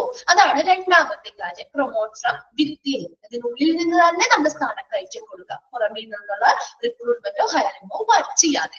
മൂന്നാമത്തത് യൂസ് ഇൻസെന്റീവ് പ്രോഗ്രാംസ്. ഇപ്പൊ നമുക്കറിയാം മിക്ക സ്ഥാപനങ്ങളിൽ, മാർക്കറ്റിംഗുമായി ബന്ധപ്പെട്ട് മിക്ക സ്ഥാപനങ്ങളിൽ കിട്ടുന്ന ഒരു കാര്യമാണ് അല്ലെ, ഇൻസെന്റീവുകൾ കൊടുക്കുക. അതെങ്ങനെയാണ്? അവർക്ക് ഓരോ രീതിയിൽ ഓരോരോ സെയിലും കാര്യങ്ങൾ വന്നിച്ചാൽ ഉടനെ തന്നെ അവർക്ക് ഓരോ വർഷവും ഓരോ മാസവും അവരുടെ സാലറിയുടെ ഒപ്പം ഇൻസെന്റീവ്സ് കൊടുക്കാറുണ്ട് അല്ലെ. മിക്ക ആളുകൾക്കും സാലറിയേക്കാൾ കൂടുതൽ നന്നായിട്ട് പെർഫോം ചെയ്യുന്ന ആളുകളാണെങ്കിൽ ഇൻസെന്റീവ്സ്, നല്ല രീതിയിലുള്ള ഇൻസെന്റീവുകൾ കാര്യങ്ങളൊക്കെ ഉണ്ടാവും. അപ്പൊ അങ്ങനെ U are creative enough and you have to rely on expensive financial bonus. അപ്പൊ നമുക്ക് ഒരു ബോണസ് ഒക്കെ കിട്ടാന്ന് പറയുന്നത് ശരിക്കും ഒരു വർഷത്തിൽ ഒരിക്കലൊക്കെയാണ് ബോണസ് കിട്ടുക അല്ലെ. ആണോ? എന്തെങ്കിലും പ്രത്യേകമായിട്ടുള്ള ദിവസങ്ങളൊക്കെ വരുമ്പോഴല്ലേ സാധാരണ സ്ഥാപനങ്ങൾ ബോണസ് കൊടുക്കുക. അപ്പൊ അങ്ങനെ ഒരു എക്സ്പെൻസീവ് ആയിട്ടുള്ള ഒരു ഫിനാൻഷ്യൽ ബോണസിന് ഇങ്ങനെ നല്ല രീതിയിൽ ക്രിയേറ്റീവ് ആയിട്ടുള്ള ഒരു മൈൻഡുള്ള ഒരു വ്യക്തിയാണെങ്കിൽ ആ ബോണസ് കിട്ടാൻ വേണ്ടി അവർ വെയിറ്റ് ചെയ്യേണ്ട കാര്യമുണ്ടോ? അല്ലെങ്കിൽ അതിനെ ആശ്രയിക്കേണ്ട കാര്യമുണ്ടോ? നല്ല രീതിയിൽ ഇൻസെന്റീവ് കിട്ടുന്ന ഒരു സ്ഥാപനമാണ് എങ്കിൽ അവർ അവരുടെ ക്രിയേറ്റിവിറ്റി നന്നായിട്ട് യൂസ് ചെയ്താൽ അവർക്ക് ആ ഒരു ബോണസിനേക്കാൾ കൂടുതൽ ഇൻസെന്റീവിലൂടെ അവർക്ക് സമ്പാദിക്കാം അല്ലെ. അപ്പൊ അതിനനുസരിച്ച് ഇൻസെന്റീവ് കിട്ടണമെങ്കിൽ അവർ അതിനനുസരിച്ച് ക്രിയേറ്റീവ് ആയിട്ട് അവരുടെ പ്രവർത്തനങ്ങൾ ചെയ്യുക. അപ്പൊ അങ്ങനെ എന്ത് ചെയ്യുക? ഇൻസെന്റീവ് പ്രോഗ്രാം അവർ എത്രത്തോളം നന്നായിട്ട് ക്രിയേറ്റീവ് ആയിട്ട് ചെയ്യുന്നു അതിനനുസരിച്ച് അവർക്ക് ഇൻസെന്റീവ് പ്രോഗ്രാം കൊടുക്കുക. അതുകൊണ്ട് തന്നെ ഒരിക്കലും ആ ഒരു വ്യക്തിക്ക് ഒരു വർഷത്തെ ഒരു ആനുകൂല്യമായിട്ടുള്ള ഒരു ബോണസോ കാര്യങ്ങളോ ഒന്നും ആശ്രയിക്കേണ്ട ഒരു കാര്യം വരുന്നില്ല. ഈ മൂന്നെണ്ണമാണ് പ്രധാനമായിട്ടും ഹ്യൂമനൈസ്ഡ് എൻവയോൺമെന്റിൽ പറയുന്നത്. വർക്ക് എൻവയോൺമെന്റ് മാനുഷികമാക്കുക എന്നതിൽ പറയുന്ന മൂന്ന് കാര്യങ്ങളാണ്. Publicize both short term and long term company goals, encourage personal and departmental goal setting, promote from within, it's great for morale and simplifies hiring procedures, and use incentive programs. If you are creative enough you won't have to rely on expensive financial bonuses. ഒന്ന് വായിച്ചൊക്കെ വേഗം.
വായിച്ചു കഴിഞ്ഞോ? Okay. Second point ആണ്. Clear ആണല്ലോ അല്ലെ? Second point ആണ് establish appropriate deadlines. ഉചിതമായിട്ടുള്ള ഡെഡ് ലൈൻസ് അല്ലെങ്കിൽ സമയപരിധികൾ നിശ്ചയിക്കുക. Every project should have A dead line. നമുക്കറിയാം ഏതൊരു പ്രൊജക്ട് ചെയ്യുമ്പോഴും അതിനൊരു ഡെഡ് ലൈൻ കൊടുക്കാം. കാരണം നമുക്ക് എന്തൊരു വർക്ക്, നമുക്കിപ്പോൾ ടീച്ചേഴ്സ് ആണെങ്കിൽ നമ്മുടെ സ്കൂളിലൊക്കെ അസൈൻമെന്റ് സെമിനാർ നമുക്ക് തരാറുണ്ട് അല്ലെ. അസൈൻമെന്റുകൾ തരാറില്ലേ സ്കൂളിൽ നമ്മൾ പഠിച്ചുകൊണ്ടിരുന്നപ്പോ? അപ്പൊ അതിനൊരു ദിവസം വെക്കും അല്ലെ, ഇന്ന ദിവസത്തിനുള്ളിൽ സബ്മിറ്റ് ചെയ്യുക. ആ ദിവസത്തിനകത്ത് അസൈൻമെന്റ് നമുക്ക് തന്നത് മുതല് ഇപ്പൊ ഒരു ആഴ്ച അല്ലെങ്കിൽ ഇപ്പൊ ഒരു ദിവസം പറയും, ആ ദിവസം വരെ നമുക്ക് സമയമുണ്ട്. അതിനുള്ളിൽ എപ്പോ വേണമെങ്കിലും നമുക്ക് സബ്മിറ്റ് ചെയ്യാം. അങ്ങനെയല്ലേ? ആ ദിവസം തന്നെ സബ്മിറ്റ് ചെയ്യണം എന്നല്ല, അതിനുള്ളിൽ എപ്പോ വേണമെങ്കിലും നമുക്ക് സബ്മിറ്റ് ചെയ്യാം. അതാണ് അവസാന ദിവസം. ആ അവസാന ദിവസം എങ്കിലും നമ്മളെപ്പോഴും അവസാന ദിവസമാണ് സബ്മിറ്റ് ചെയ്യാറ് എങ്കിൽ പോലും അവസാന ദിവസമാണ് എന്നുള്ളത് ഒരു ഡെഡ് ലൈൻ ആണ്. ആ ഒരു ദിവസം കഴിഞ്ഞ് അതിനപ്പുറത്തേക്ക് പോവാൻ പാടില്ല അല്ലെ? അതാണ് ഇവിടെ ഉദ്ദേശിക്കുന്നത്. അതുപോലെ തന്നെ ഇവിടെയും ഒരു എംപ്ലോയി അങ്ങനെ ഒരു ദിവസം പറയുമ്പോൾ നമ്മൾ മാക്സിമം ആ ദിവസത്തിനുള്ളിൽ ചെയ്ത് തീർക്കാൻ ശ്രമിക്കും അല്ലെ? ഏതൊരു കാര്യമാണെങ്കിലും ആ ഒരു ദിവസം പറയുമ്പോൾ ഇനി എനിക്ക് അത് കഴിഞ്ഞു കഴിഞ്ഞാൽ അതുമായി ബന്ധപ്പെട്ട് നമുക്ക് ടെൻഷൻ വരും അല്ലെ? അപ്പൊ അത് കഴിഞ്ഞു കഴിഞ്ഞാൽ അതുമായി ബന്ധപ്പെട്ട കോൺസിക്വൻസസ് നമുക്ക് ഫേസ് ചെയ്യേണ്ടി വരും. അതുകൊണ്ട് തന്നെ ആ മാക്സിമം ആ ഒരു ദിവസത്തിനുള്ളിൽ ചെയ്ത് തീർക്കാൻ പറ്റും. ഇവിടെയും അതേ ടെക്നിക്കാണ് യൂസ് ചെയ്യുന്നത്. ഉചിതമായിട്ടുള്ള സമയപരിധി, ഒരു പ്രൊജക്ട് കൊടുക്കാണ് അല്ലെങ്കിൽ ഒരു ഗോൾ അച്ചീവ് ചെയ്യാൻ ഒരു ഗോൾ അച്ചീവ് ചെയ്യണം, അത് ഒരു ഡെഡ് ലൈൻ കൊടുക്കും. ഇന്ന ദിവസത്തിനുള്ളിൽ അത് പൂർത്തിയാക്കിയിരിക്കണം. അപ്പൊ കൃത്യമായിട്ടുള്ള ടൈം ഷെഡ്യൂൾ ചെയ്തുകൊണ്ട് അവരവരുടെ വർക്ക് എന്ത് ചെയ്യുന്നു, സീരിയസ് ആയിട്ട് എടുത്ത് അവരത് അച്ചീവ് ചെയ്യാൻ അല്ലെങ്കിൽ നേടിയെടുക്കാൻ ശ്രമിക്കുകയാണ് ചെയ്യുന്നത്. അതുകൊണ്ട് ഏതൊരു പ്രൊജക്റ്റിനും നിശ്ചിതമായിട്ടുള്ള ഒരു സമയ പരിധി നിശ്ചയമായിട്ടും വെച്ചിരിക്കണം. അതാണ് രണ്ടാമത്തത്. ദെൻ തേർഡ് വൺ ആണ് ബി ലിബറൽ വിത്ത് പ്രൈസ്. അതായത് പ്രശംസയുടെ കാര്യത്തില് നമ്മൾ കൂടുതൽ ഉദാരത കാണിക്കുക. അതായത് ഇപ്പൊ നന്നായിട്ട് അവര് എംപ്ലോയീസ് നന്നായിട്ട് പെർഫോം ചെയ്യുകയാണെങ്കിൽ നന്നായിട്ട് അവരെ പ്രശംസിക്കുക. നമ്മളെ പ്രശംസിപ്പോ നമ്മൾ നന്നായിട്ട് നല്ല മാർക്ക് വാങ്ങി ക്ലാസ്സിൽ ഫസ്റ്റ് ഒക്കെയാൻ നമ്മളെ പ്രശംസിക്കുന്നത് നമുക്ക് ഇഷ്ടമല്ലേ? അങ്ങനെ നന്നായിട്ട് മാർക്കൊക്കെ വാങ്ങി പാസ്സാവുകയാണെങ്കിൽ നമ്മളോട് ആരും ഒന്നും മിണ്ടാതിരിക്കുന്നതാണ്. അത് നമ്മൾ നന്നായിട്ട് പഠിച്ചല്ലോ, എനിക്ക് ഇത്രയും മാർക്ക് കിട്ടില്ലോ എന്ന് നമ്മൾ പ്രശംസിക്കുന്നതല്ലേ നമുക്ക് ഭയങ്കര ഇഷ്ടമല്ലേ? അതിലൂടെ നമുക്കൊരു സന്തോഷമോ നമുക്കൊരു മോട്ടിവേഷൻ, ഇനി അടുത്ത പ്രാവശ്യമോ ഇതുപോലെ മാർക്ക് വാങ്ങണം എന്നുള്ളൊരു ചിന്തയൊക്കെ വരില്ലേ? അതേപോലെ തന്നെ ഇവിടെയും ഒരു എംപ്ലോയിക്ക് അവര് നന്നായിട്ട് പെർഫോം ചെയ്തിട്ടുണ്ടെങ്കിൽ അവർക്ക് നല്ല രീതിയിൽ പ്രശംസ കൊടുക്കുക. ഒരിക്കലും അതിനൊരു ലിമിറ്റ് ഉണ്ടാക്കരുത്. അവർക്ക് ആവശ്യം അതിന് വെറുതെ ആണെങ്കിൽ അവർക്ക് എന്ത് ചെയ്യുക, നല്ല രീതിയിൽ എല്ലാവരും ഒരു മോട്ടിവേഷൻ ആണ്, നല്ല രീതിയിലൊരു പ്രശംസ നൽകിക്കൊണ്ടേയിരിക്കുക. It's almost impossible to overpraise and easy to underpraise അല്ലെ? നമുക്ക് എല്ലാവർക്കും ഉള്ള സ്വഭാവമാണ് നമുക്കൊരു ഓവർ പ്രൈസ് ചെയ്യല്, അമിതമായിട്ട് പ്രശംസിക്കുക എന്ന് പറയുന്നത് ഇമ്പോസിബിൾ ആണ്. നമ്മൾ അധികം അമിതമായിട്ട് ആരെയും പ്രശംസിക്കാറില്ല. പക്ഷെ ഈസി ടു അണ്ടർ പ്രൈസ് അല്ലെ? നമ്മൾ അവരെ താഴ്ത്തി കിട്ടുക എന്ന് പറയുന്നത് അല്ലെങ്കിൽ തരം താഴ്ത്തി പറയുക എന്ന് പറയുന്നത് കുറച്ചും കൂടി കൂടുതലുള്ള കാര്യമാണ് അല്ലെ? ആണോ? ഒരാളുടെ നെഗറ്റീവ് പറയാനല്ലേ നമ്മൾ കൂടുതൽ ശ്രമിക്കുക പോസിറ്റീവിനേക്കാളും അല്ലെ? അപ്പൊ അതേ ഒരു രീതി തന്നെ ഈ സ്ഥാപനങ്ങളിലും തുടരും. അതുകൊണ്ട് അത് മാറ്റിയിട്ട് അവരുടെ അണ്ടർ പ്രൈസ് അവരൊരിക്കലും പ്രശംസിക്കുന്നത് കുറയ്ക്കാതെ അവർ നന്നായിട്ട് പെർഫോം ചെയ്താൽ അതിനനുസരിച്ച് പ്രശംസ അവർക്ക് കൊടുത്തുകൊണ്ടിരിക്കുക. അപ്പൊ അത് അവരെ മോട്ടിവേറ്റഡ് ആക്കുകയും അവരുടെ കൂടെയുള്ള മറ്റുള്ള ആളുകളും ഇത് കേൾക്കാൻ ഇടപെടുകയും അപ്പൊ അവർക്കും എന്ത് ചെയ്യും, ഇതുപോലെ ഞാൻ പെർഫോം ചെയ്താലും എനിക്ക് ഇതുപോലെ എല്ലാവരുടെയും മുൻപിൽ നല്ലൊരു അംഗീകാരവും നല്ലൊരു പ്രശംസയൊക്കെ അവർ തരുമായിരിക്കും എന്ന രീതിയിൽ എന്ത് ചെയ്യുന്നു, വർക്ക് ചെയ്യുകയും ചെയ്യും. അതാണ് അടുത്തതായിട്ട് പറഞ്ഞത്. രണ്ടെണ്ണം ക്ലിയർ ആണോ? തേർഡ് വൺ പറഞ്ഞോട്ടെ, നെക്സ്റ്റ് വൺ പറഞ്ഞോട്ടെ. Show A personal interest in the people who work for you. അതുപോലെ തന്നെ ഇപ്പൊ നമ്മുടെ മാനേജേഴ്സിന്റെ കാര്യമാണ് കേട്ടോ പറയുന്നത്. ഒരു മാനേജർ പറയാണ്, മാനേജർ കീഴിൽ ഒരുപാട് എംപ്ലോയീസ് വർക്ക് ചെയ്യുന്നുണ്ട്. അപ്പൊ അവര് മാനേജർ പറയുന്ന ഓരോ കാര്യങ്ങളും നന്നായിട്ട് ചെയ്യുന്നു. പക്ഷെ പേഴ്സണലി ഒരു വ്യക്തിപരമായിട്ടുള്ള ഒരു താല്പര്യം നമുക്ക് വേണ്ടി വർക്ക് ചെയ്യുന്ന ആളുകളോട് ആ ഒരു സ്ഥാപനത്തിലെ മാനേജേഴ്സ് കീപ്പ് ചെയ്യുക. മനസ്സിലായോ? Relations are always smoother between those who know each other on a personal basis than between people who merely want something from each other. അപ്പൊ നമുക്ക് ഏതൊരു റിലേഷൻഷിപ്പും എങ്ങനെയാണ്, നമ്മൾ പരസ്പരം അങ്ങോട്ടും ഇങ്ങോട്ടും എല്ലാ കാര്യങ്ങളും മനസ്സിലാക്കുമ്പോഴാണ് ആ ഒരു റിലേഷൻഷിപ്പ് വളരെ സ്മൂത്ത് ആയിട്ട് പോകുന്നത്. ശരിയല്ലേ? അല്ലാതെ ഒരാളിൽ നിന്നും ഒരു കാര്യം വേണം എന്നൊരു കാര്യത്തിന് വേണ്ടി മാത്രം നിൽക്കുന്ന ഒരു റിലേഷൻഷിപ്പ് ആണെങ്കിൽ അതത്ര സ്മൂത്ത് ആയിരിക്കും. അതത്ര സ്മൂത്ത് ആയിരിക്കും അല്ല അല്ലെ? എപ്പോഴും പരസ്പരം അങ്ങോട്ടും ഇങ്ങോട്ടും പേഴ്സണൽ ആയിട്ടുള്ള ഒരു വ്യക്തിപരമായിട്ടുള്ള ഓരോ കാര്യങ്ങളും മനസ്സിലാക്കി നമ്മളൊരു റിലേഷൻഷിപ്പിലാവുമ്പോഴാണ് നല്ല രീതിയിൽ ആ ഒരു ബന്ധം നിലനിന്ന് പോകുള്ളൂ. അപ്പൊ നമ്മുടെ നെഗറ്റീവ്സ് എന്താണ്, നമ്മുടെ പോസിറ്റീവ്സ് എന്താണ്, നമ്മൾ ഏത് സമയത്താണ് നന്നായിട്ട്, എപ്പോഴാണ് നമുക്ക് പെർഫോം ചെയ്യാൻ കഴിയുക, നമുക്ക് എപ്പോഴാണ് നമ്മൾ ഡൗൺ ആയി പോകുന്നത്, അങ്ങനെ എല്ലാ കാര്യങ്ങളും മനസ്സിലാക്കിക്കൊണ്ടുള്ള ഒരു റിലേഷൻഷിപ്പ് ആകുമ്പോൾ അതിനനുസരിച്ച് ഓപ്പോസിറ്റ് നിൽക്കുന്നതാണ് നമുക്ക് സപ്പോർട്ട് തരുമ്പോഴാണ് നമ്മൾ മുന്നോട്ട് പോവാം, നല്ല രീതിയിൽ നമുക്ക് മുന്നോട്ട് പോകാൻ പറ്റുന്നത്. അപ്പൊ ഇവിടെയും അതുപോലെ തന്നെ ഒരിക്കലും ഒരു മാനേജർ അവിടുത്തെ എംപ്ലോയീസിനോട് റഫായിട്ടല്ല നിൽക്കുന്നത്, അവരുമായിട്ടൊരു വ്യക്തിപരമായിട്ടുള്ള നല്ലൊരു താല്പര്യം അല്ലെങ്കിൽ ഒരു ബന്ധം മാനേജർ കീപ്പ് ചെയ്യണം. അങ്ങനെ മാനേജർ കീപ്പ് ചെയ്യുമ്പോൾ അതിലൂടെ രണ്ട് കാര്യങ്ങളാണ്. ഒന്നാമത്തെ കാര്യം ആ എംപ്ലോയിയുമായിട്ട് നല്ലൊരു വ്യക്തിപരമായിട്ടുള്ള നല്ലൊരു ബന്ധം അല്ലെങ്കിൽ റിലേഷൻഷിപ്പ് ഉണ്ടാക്കിയെടുക്കാൻ പറ്റും.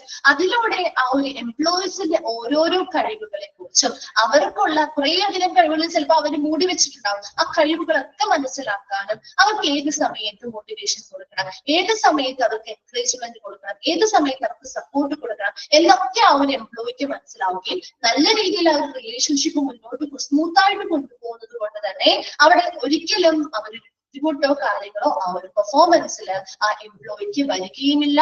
നല്ല രീതിയിൽ ആ ഒരു റിലേഷൻഷിപ്പ് കൊണ്ടുപോകാനും പറ്റും. നല്ലൊരു മോട്ടിവേഷൻ അത് ആ ഒരു എംപ്ലോയീസിന് കൊടുക്കുകയും ചെയ്യും. അല്ലാതെ ഒരിക്കലും ആ എംപ്ലോയീസിൽ നിന്നും എനിക്ക് എന്റെ വർക്ക് തീർക്കണം, എനിക്ക് ഞാൻ പറയുന്ന കാര്യങ്ങൾ ചെയ്ത് കിട്ടണം എന്നൊരു മൈൻഡ് വെക്കാതെ അവരിൽ നിന്നൊരു കാര്യത്തിന് വേണ്ടി മാത്രം ഒരു റിലേഷൻഷിപ്പ് ഉണ്ടാക്കിയെടുക്കാതെ വ്യക്തിപരമായിട്ട് അങ്ങോട്ടും ഇങ്ങോട്ടും മനസ്സിലായി അതിലൂടെ നല്ലൊരു ബന്ധം പുലർത്തുകയും അതിലൂടെ നല്ല രീതിയിൽ ഒരു പേഴ്സണൽ ഇൻട്രസ്റ്റ് ഉണ്ടാക്കുകയും അതിലൂടെ നല്ല മോട്ടിവേഷൻസും കാര്യങ്ങളും കൊടുക്കുന്നതായിട്ട് അവരെ കൊണ്ട് പെർഫോം ചെയ്യുക എന്നുള്ളതാണ്. വേഗം ഒന്ന് വായിച്ചു നോക്കി. Be liberal with praise, be consistent in your work, and show personal interest in the people who work for you.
Clear ആണോ? ഓക്കെ. ദെൻ 2 പോയിന്റ് കൂടി അതിന്റെ നെക്സ്റ്റ് വൺ ആണ് അഡ്മിറ്റ് മിസ്റ്റേക്സ്. അതായത് തെറ്റുകളോ കാര്യങ്ങളോ ഒക്കെ ഉണ്ടെങ്കിൽ അത് സമ്മതിക്കുക. അതായത് ഇപ്പൊ ഒരു മാനേജറിന്റെ കാര്യം എന്താ പറയുന്നത്, ഇപ്പൊ ഒരു മാനേജറിന് ഒരു തെറ്റ് പറ്റും, ആർക്കും തെറ്റുകൾ പറ്റാം അല്ലെ? ഒരു മാനേജറിന് ഒരു തെറ്റ് പറ്റിയെങ്കിൽ അവരത് എന്ത് ചെയ്യുക, സമ്മതിക്കുക. അങ്ങനെ സമ്മതിക്കുമ്പോ അവരുടെ എംപ്ലോയീസിന് എന്താ മനസ്സിലാവുന്നത്, എംപ്ലോയീസിന് ആ ഒരു വ്യക്തിയോട്, ഇപ്പൊ നമ്മളാണെങ്കിലും നമ്മളോട് ഒരാൾ ഒരു തെറ്റ് ചെയ്യും അല്ലെങ്കിൽ ഒരാളൊരു ഗ്രൂപ്പായിട്ടിരിക്കുമ്പോൾ അവരോട് തെറ്റ് ചെയ്ത് അവരത് ഏറ്റു പറയാം, ഞാൻ ഇത് തെറ്റ് ചെയ്തു, ശരിയാണ്, ഞാൻ അത് ഏറ്റെടുക്കും അല്ലെങ്കിൽ ഞാൻ അത് സമ്മതിക്കും എന്ന് പറയുമ്പോൾ ആ ഒരു വ്യക്തിയോട് നമുക്ക് ദേഷ്യമാണ് തോന്നുക, അതും നമുക്കൊരു ബഹുമാനമാണ് തോന്നുക, റെസ്പെക്റ്റ് ആണ് തോന്നുന്നത് അല്ലെ? അത് തന്നെയാണ് ഇവിടെയും കൊടുക്കുന്നത്. ഒരു അഡ്മിറ്റ് മിസ്റ്റേക്സ്, ഒരു മാനേജറിന് ഒരു തെറ്റ് പറ്റിയാൽ അദ്ദേഹം അത് എന്ത് ചെയ്യുന്നു, സമ്മതിക്കാണ്, തെറ്റ് സമ്മതിക്കാണ്, ഞാൻ അത് ചെയ്തു അല്ലെങ്കിൽ എനിക്ക് ഇന്നൊരു തെറ്റ് പറ്റി എന്നുള്ളത് സമ്മതിക്കാം. അല്ലാതെ ഞാൻ തെറ്റ് ചെയ്തിട്ടില്ല എന്നുള്ള രീതിയിൽ അവിടെ വാശി പിടിച്ചിട്ട് അല്ലെങ്കിൽ അത് വെറുതെ കിടന്ന് അതുമായി ബന്ധപ്പെട്ട ആർഗ്യുമെന്റ്സോ കാര്യങ്ങളോ ചെയ്യല്ല ചെയ്യുന്നത്. തെറ്റ് പറ്റിയെങ്കിൽ സമ്മതിക്കുന്നു. That people will respect you for it. എല്ലാ ആളുകളും അവരുടെ കീഴിലുള്ള ഓരോ എംപ്ലോയീസും അതിനെ ഇദ്ദേഹത്തെ ബഹുമാനിക്കുകയാണ് ചെയ്യുക. And will be less likely to hide their own mistake. അവരെന്ത് ചെയ്യും, അവരുടെ ഇതുപോലെ എന്തെങ്കിലും മിസ്റ്റേക്കുകളോ കാര്യങ്ങളോ വന്നാൽ അവരത് മൂടി വെക്കാതെ തുറന്നു പറയും അല്ലെ? അപ്പൊ എംപ്ലോയീസിനെ മാതൃകയാവേണ്ട ഒരു വ്യക്തിയാണ് മാനേജർ. അപ്പൊ മാനേജർ എന്ത് ചെയ്യുന്നു, അവർക്ക് തെറ്റ് സംഭവിച്ചാൽ മാനേജർ അത് തുറന്നു പറയുമ്പോൾ അവർക്ക് ആ ഒരു ഭയം കുറഞ്ഞു കിട്ടുകയും അവർക്ക് ഒരു റെസ്പെക്ട് ആ മാനേജറോട് തോന്നുകയും അതുപോലെ തന്നെ ഈ പറയുന്ന എംപ്ലോയീസിന് എന്തെങ്കിലും മിസ്റ്റേക്കോ കാര്യങ്ങളോ വന്നാൽ അവരത് എന്ത് ചെയ്യുന്നു, മൂടി വെക്കാതെ തുറന്നു പറയുകയും ചെയ്യും. ക്ലിയർ അല്ലേ? Then don't whitewash unpleasant assignments. അതായത് ഇവിടെ അസൈൻമെന്റ്സിനെ don't whitewash ചെയ്യാൻ എല്ലാം കുറിച്ചരുത്. അതായത് ഇവിടെ ഉദ്ദേശിക്കുന്നത് prepare subordinates for them well in advance and offer what supporting them. അതായത് ചില മാനേജേഴ്സ് ഉണ്ട്, നിങ്ങൾ സ്റ്റാർട്ട് ചെയ്ത് തുടങ്ങിക്കോ, ഞാൻ എല്ലാം പിന്തുണയും തരാമെന്ന് പറഞ്ഞിട്ട് എന്ത് ചെയ്യും, കൈമലർത്തും അല്ലെ. ഇപ്പൊ അവർക്ക് ഒരു എംപ്ലോയീസിന് ചിലപ്പോൾ ചെയ്ത് തീരാൻ പറ്റുന്നില്ല, അല്ലെങ്കിൽ എന്തെങ്കിലും കാര്യങ്ങളോ ഡൗട്ട്സോ കാര്യങ്ങളോ ചിലപ്പോൾ ഇവർ എന്ത് ചെയ്യില്ല, കാരണം ഇവിടുത്തെ മാനേജറിന് ചിലപ്പോൾ അതറിയില്ലായിരിക്കും. അല്ലെങ്കിൽ അവരെന്ത് ചെയ്യും, ആ എംപ്ലോയീസിനോട് പറയും തുടങ്ങിക്കോ, ഞാൻ എല്ലാത്തിനും പുറകിലുണ്ട് അല്ലെ എന്ന് പറഞ്ഞ് ചില ആളുകളുണ്ട് അല്ലെ. എല്ലാ കാര്യങ്ങളും അവരുടെ ലാസ്റ്റ് എന്തെങ്കിലും പ്രശ്നങ്ങൾ വരുമ്പോ ആരുടെ തലയിൽ ഇടും, അത് എംപ്ലോയീസിന്റെ തലയിലായിരിക്കും അല്ലെ. അപ്പൊ അങ്ങനെ ഒരു രീതിയിലുള്ള ഒരു വെള്ളപൂശലൊന്നും നടക്കരുത്. ഇപ്പൊ ഒരു പ്രൊജക്റ്റോ അല്ലെങ്കിൽ എന്തെങ്കിലും ഒരു ഇത് സബ്മിറ്റ് ചെയ്യണമെങ്കിൽ അതിന് വേണ്ടിയിട്ട് സബോർഡിനേറ്റ്സിനെ, അവരുടെ കീഴിലുള്ള ഉദ്യോഗസ്ഥരെ വെൽ ഇൻ അഡ്വാൻസ് ആയിട്ട് തന്നെ അവരെ തയ്യാറാക്കുകയും നമുക്ക്, അതായത് ഒരു മാനേജർക്ക് എന്ത് സപ്പോർട്ട് അല്ലെങ്കിൽ പിന്തുണ കൊടുക്കാൻ പറ്റുമോ അത് ആദ്യം തന്നെ അവർക്ക് ചെയ്യാൻ പറ്റുന്ന കാര്യങ്ങൾ മാത്രം അവരെന്ത് ചെയ്യുക, വാഗ്ദാനം ചെയ്യുക. എനിക്ക് എന്റെ രീതിയിൽ നിന്നുകൊണ്ട് ഞാൻ എങ്ങനെ കാര്യങ്ങൾ നിങ്ങൾക്ക് ഓഫർ ചെയ്യുന്നു അത് ഞാൻ ചെയ്തു തരാം, ബാക്കിയുള്ള കാര്യങ്ങൾ നിങ്ങൾ ചെയ്യേണ്ടതായിട്ട് വരും എന്ന് ആദ്യമേ തന്നെ നമ്മൾ തുറന്നു പറയണം. അല്ലാതെ എന്ത് ചെയ്യുന്ന നിങ്ങൾ തുടങ്ങിക്കോ, ഞാനെന്ന് നമുക്ക് ചെയ്യാൻ പറ്റുമായിരിക്കും എന്നൊക്കെ രീതിയിലുള്ള ഒരു എന്താണ് അവർക്കൊരു ഉറപ്പ് നൽകിക്കൊണ്ട് പിന്നീട് അത് എന്ത് ചെയ്ത് കൈമലർത്തുക അല്ലെങ്കിൽ വെള്ളം കുടിച്ചെടുത്ത് എന്നുള്ള രീതിയാണ് ഉദ്ദേശിച്ചിരിക്കുന്നത്. അപ്പൊ ഒരു എംപ്ലോയീസ് ആണെങ്കിലും അവർക്കും എന്ത് ചെയ്യുന്നുണ്ട്, ചിലപ്പോൾ എല്ലാ കാര്യങ്ങളും അവർക്ക് സ്വയമായിട്ട് ചെയ്യാൻ പറ്റില്ലായിരിക്കും. അപ്പൊ അവിടുത്തെ മാനേജറിന്റെ സഹായം വേണ്ടി വരും. അപ്പൊ മാനേജേഴ്സ് എന്ത് ചെയ്യുക, ആദ്യമേ തന്നെ അവിടുത്തെ എംപ്ലോയീസിനെ അഡ്വാൻസ്ഡ് ആയിട്ട് അതുമായി ബന്ധപ്പെട്ട് പരിശീലനം കൊടുത്ത് തയ്യാറാക്കുന്നത്. അതുപോലെ ഒരു മാനേജറെ എന്ത് വാഗ്ദാനങ്ങൾ ചെയ്യാൻ പറ്റുമോ, എന്ത് സപ്പോർട്ട് കൊടുക്കാൻ പറ്റുമോ അത് ഓൾറെഡി അവരോട് വാഗ്ദാനം ചെയ്യുക. ഇന്ന കാര്യങ്ങൾ എനിക്ക് ചെയ്തു തരാൻ പറ്റും, അത് കൃത്യമായിട്ട് അവരോട് പറയുകയും അതിലൂടെ അവർ ആ ഒരു അസൈൻമെന്റ്സ് ഏറ്റെടുത്ത് നടത്തുകയും ചെയ്യുക. അല്ലാതെ ഒരിക്കലും ആദ്യം ഒരു സപ്പോർട്ട് കൊടുത്തിട്ട് പിന്നീട് ഞാൻ ചെയ്തു തരാം അല്ലെങ്കിൽ ഞങ്ങൾ പറഞ്ഞു തരാം എന്ന് പറഞ്ഞിട്ട് പിന്നീട് അത് അവർ എന്തില്ല അവരുടെ തലയിലേക്ക് ആക്കുക, അല്ലെങ്കിൽ ആ ഒരു അങ്ങനെ ഒരു അസ്വസ്ഥമായിട്ടുള്ള രീതിയിലുള്ള അസൈൻമെന്റ്സോ കാര്യങ്ങളോ ഒന്നും ചെയ്യാതിരിക്കുക എന്നുള്ളതാണ്. ആരുടെ പോയിന്റ്സ് ഒന്ന് വായിച്ചു നോക്കി.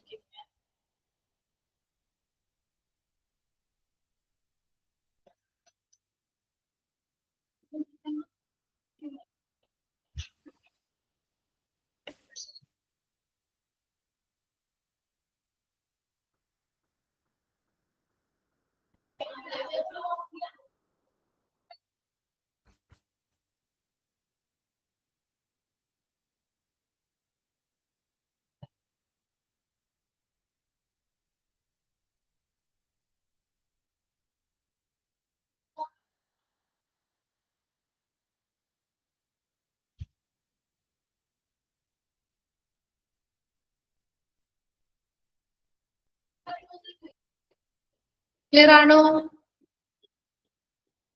വായിച്ചു കഴിഞ്ഞോ? ഓക്കെ. നെക്സ്റ്റ് നമ്മൾ ഇനി നിങ്ങൾ പഠിക്കാൻ പോകുന്ന കാര്യങ്ങൾ മാനേജീരിയൽ അപ്രോച്ച് ഫോർ ഇമ്പോർട്ടന്റ് മോട്ടിവേഷനുമായി ബന്ധപ്പെട്ട് ഒരുപാട് അപ്രോച്ച് അല്ലെങ്കിൽ സമീപനങ്ങളുണ്ട്. അപ്പൊ ഇതിലൂടെയൊക്കെ ഒരു മാനേജറിന് സഹായകമാണ് ഈ ഒരു അപ്രോച്ച് അല്ലെ. അവരുടെ വർക്കേഴ്സ് എങ്ങനെ പെർഫോം ചെയ്യണം, വളരെ എഫക്റ്റീവ് ആയിട്ട് എങ്ങനെ പെർഫോം ചെയ്യണം, അവരെങ്ങനെ നമുക്ക് ഇൻസ്പയർ ചെയ്യാൻ പറ്റും, അത് വേണ്ടിയിട്ട് മാനേജേഴ്സിനെ സഹായിക്കുന്ന ഒരുപാട് അപ്രോച്ചസ് അല്ലെങ്കിൽ സമീപനങ്ങളുണ്ട്. അതിൽ പ്രധാനപ്പെട്ട 2 മെത്തേഡുകളാണ്, എഫക്റ്റീവ് ആയിട്ടുള്ള 2 മെത്തേഡുകളാണ് like pay to job performance and quality of work life programs. ഈ 2മാണ് നിങ്ങൾ ഇനി പഠിക്കാൻ പോകുന്നത്. അപ്പൊ അത് മിസ്സായിരിക്കില്ല. നെക്സ്റ്റ് മിസ് വാഹിദ മാം ആണ് കയറുക, മിസ്സായിരിക്കും കേട്ടോ. അപ്പൊ അത് കണ്ടിന്യൂ ചെയ്യുന്നത് ഇവിടെ വരെ മിസ് എടുത്തിട്ടുണ്ടെന്ന് പറഞ്ഞാൽ മതി കേട്ടോ. ഓക്കെ, അപ്പൊ നെക്സ്റ്റ് ക്ലാസ്സിൽ അടുത്ത ഭാഗമായിട്ട് കണ്ടിന്യൂ ചെയ്യാം കേട്ടോ. Thank you.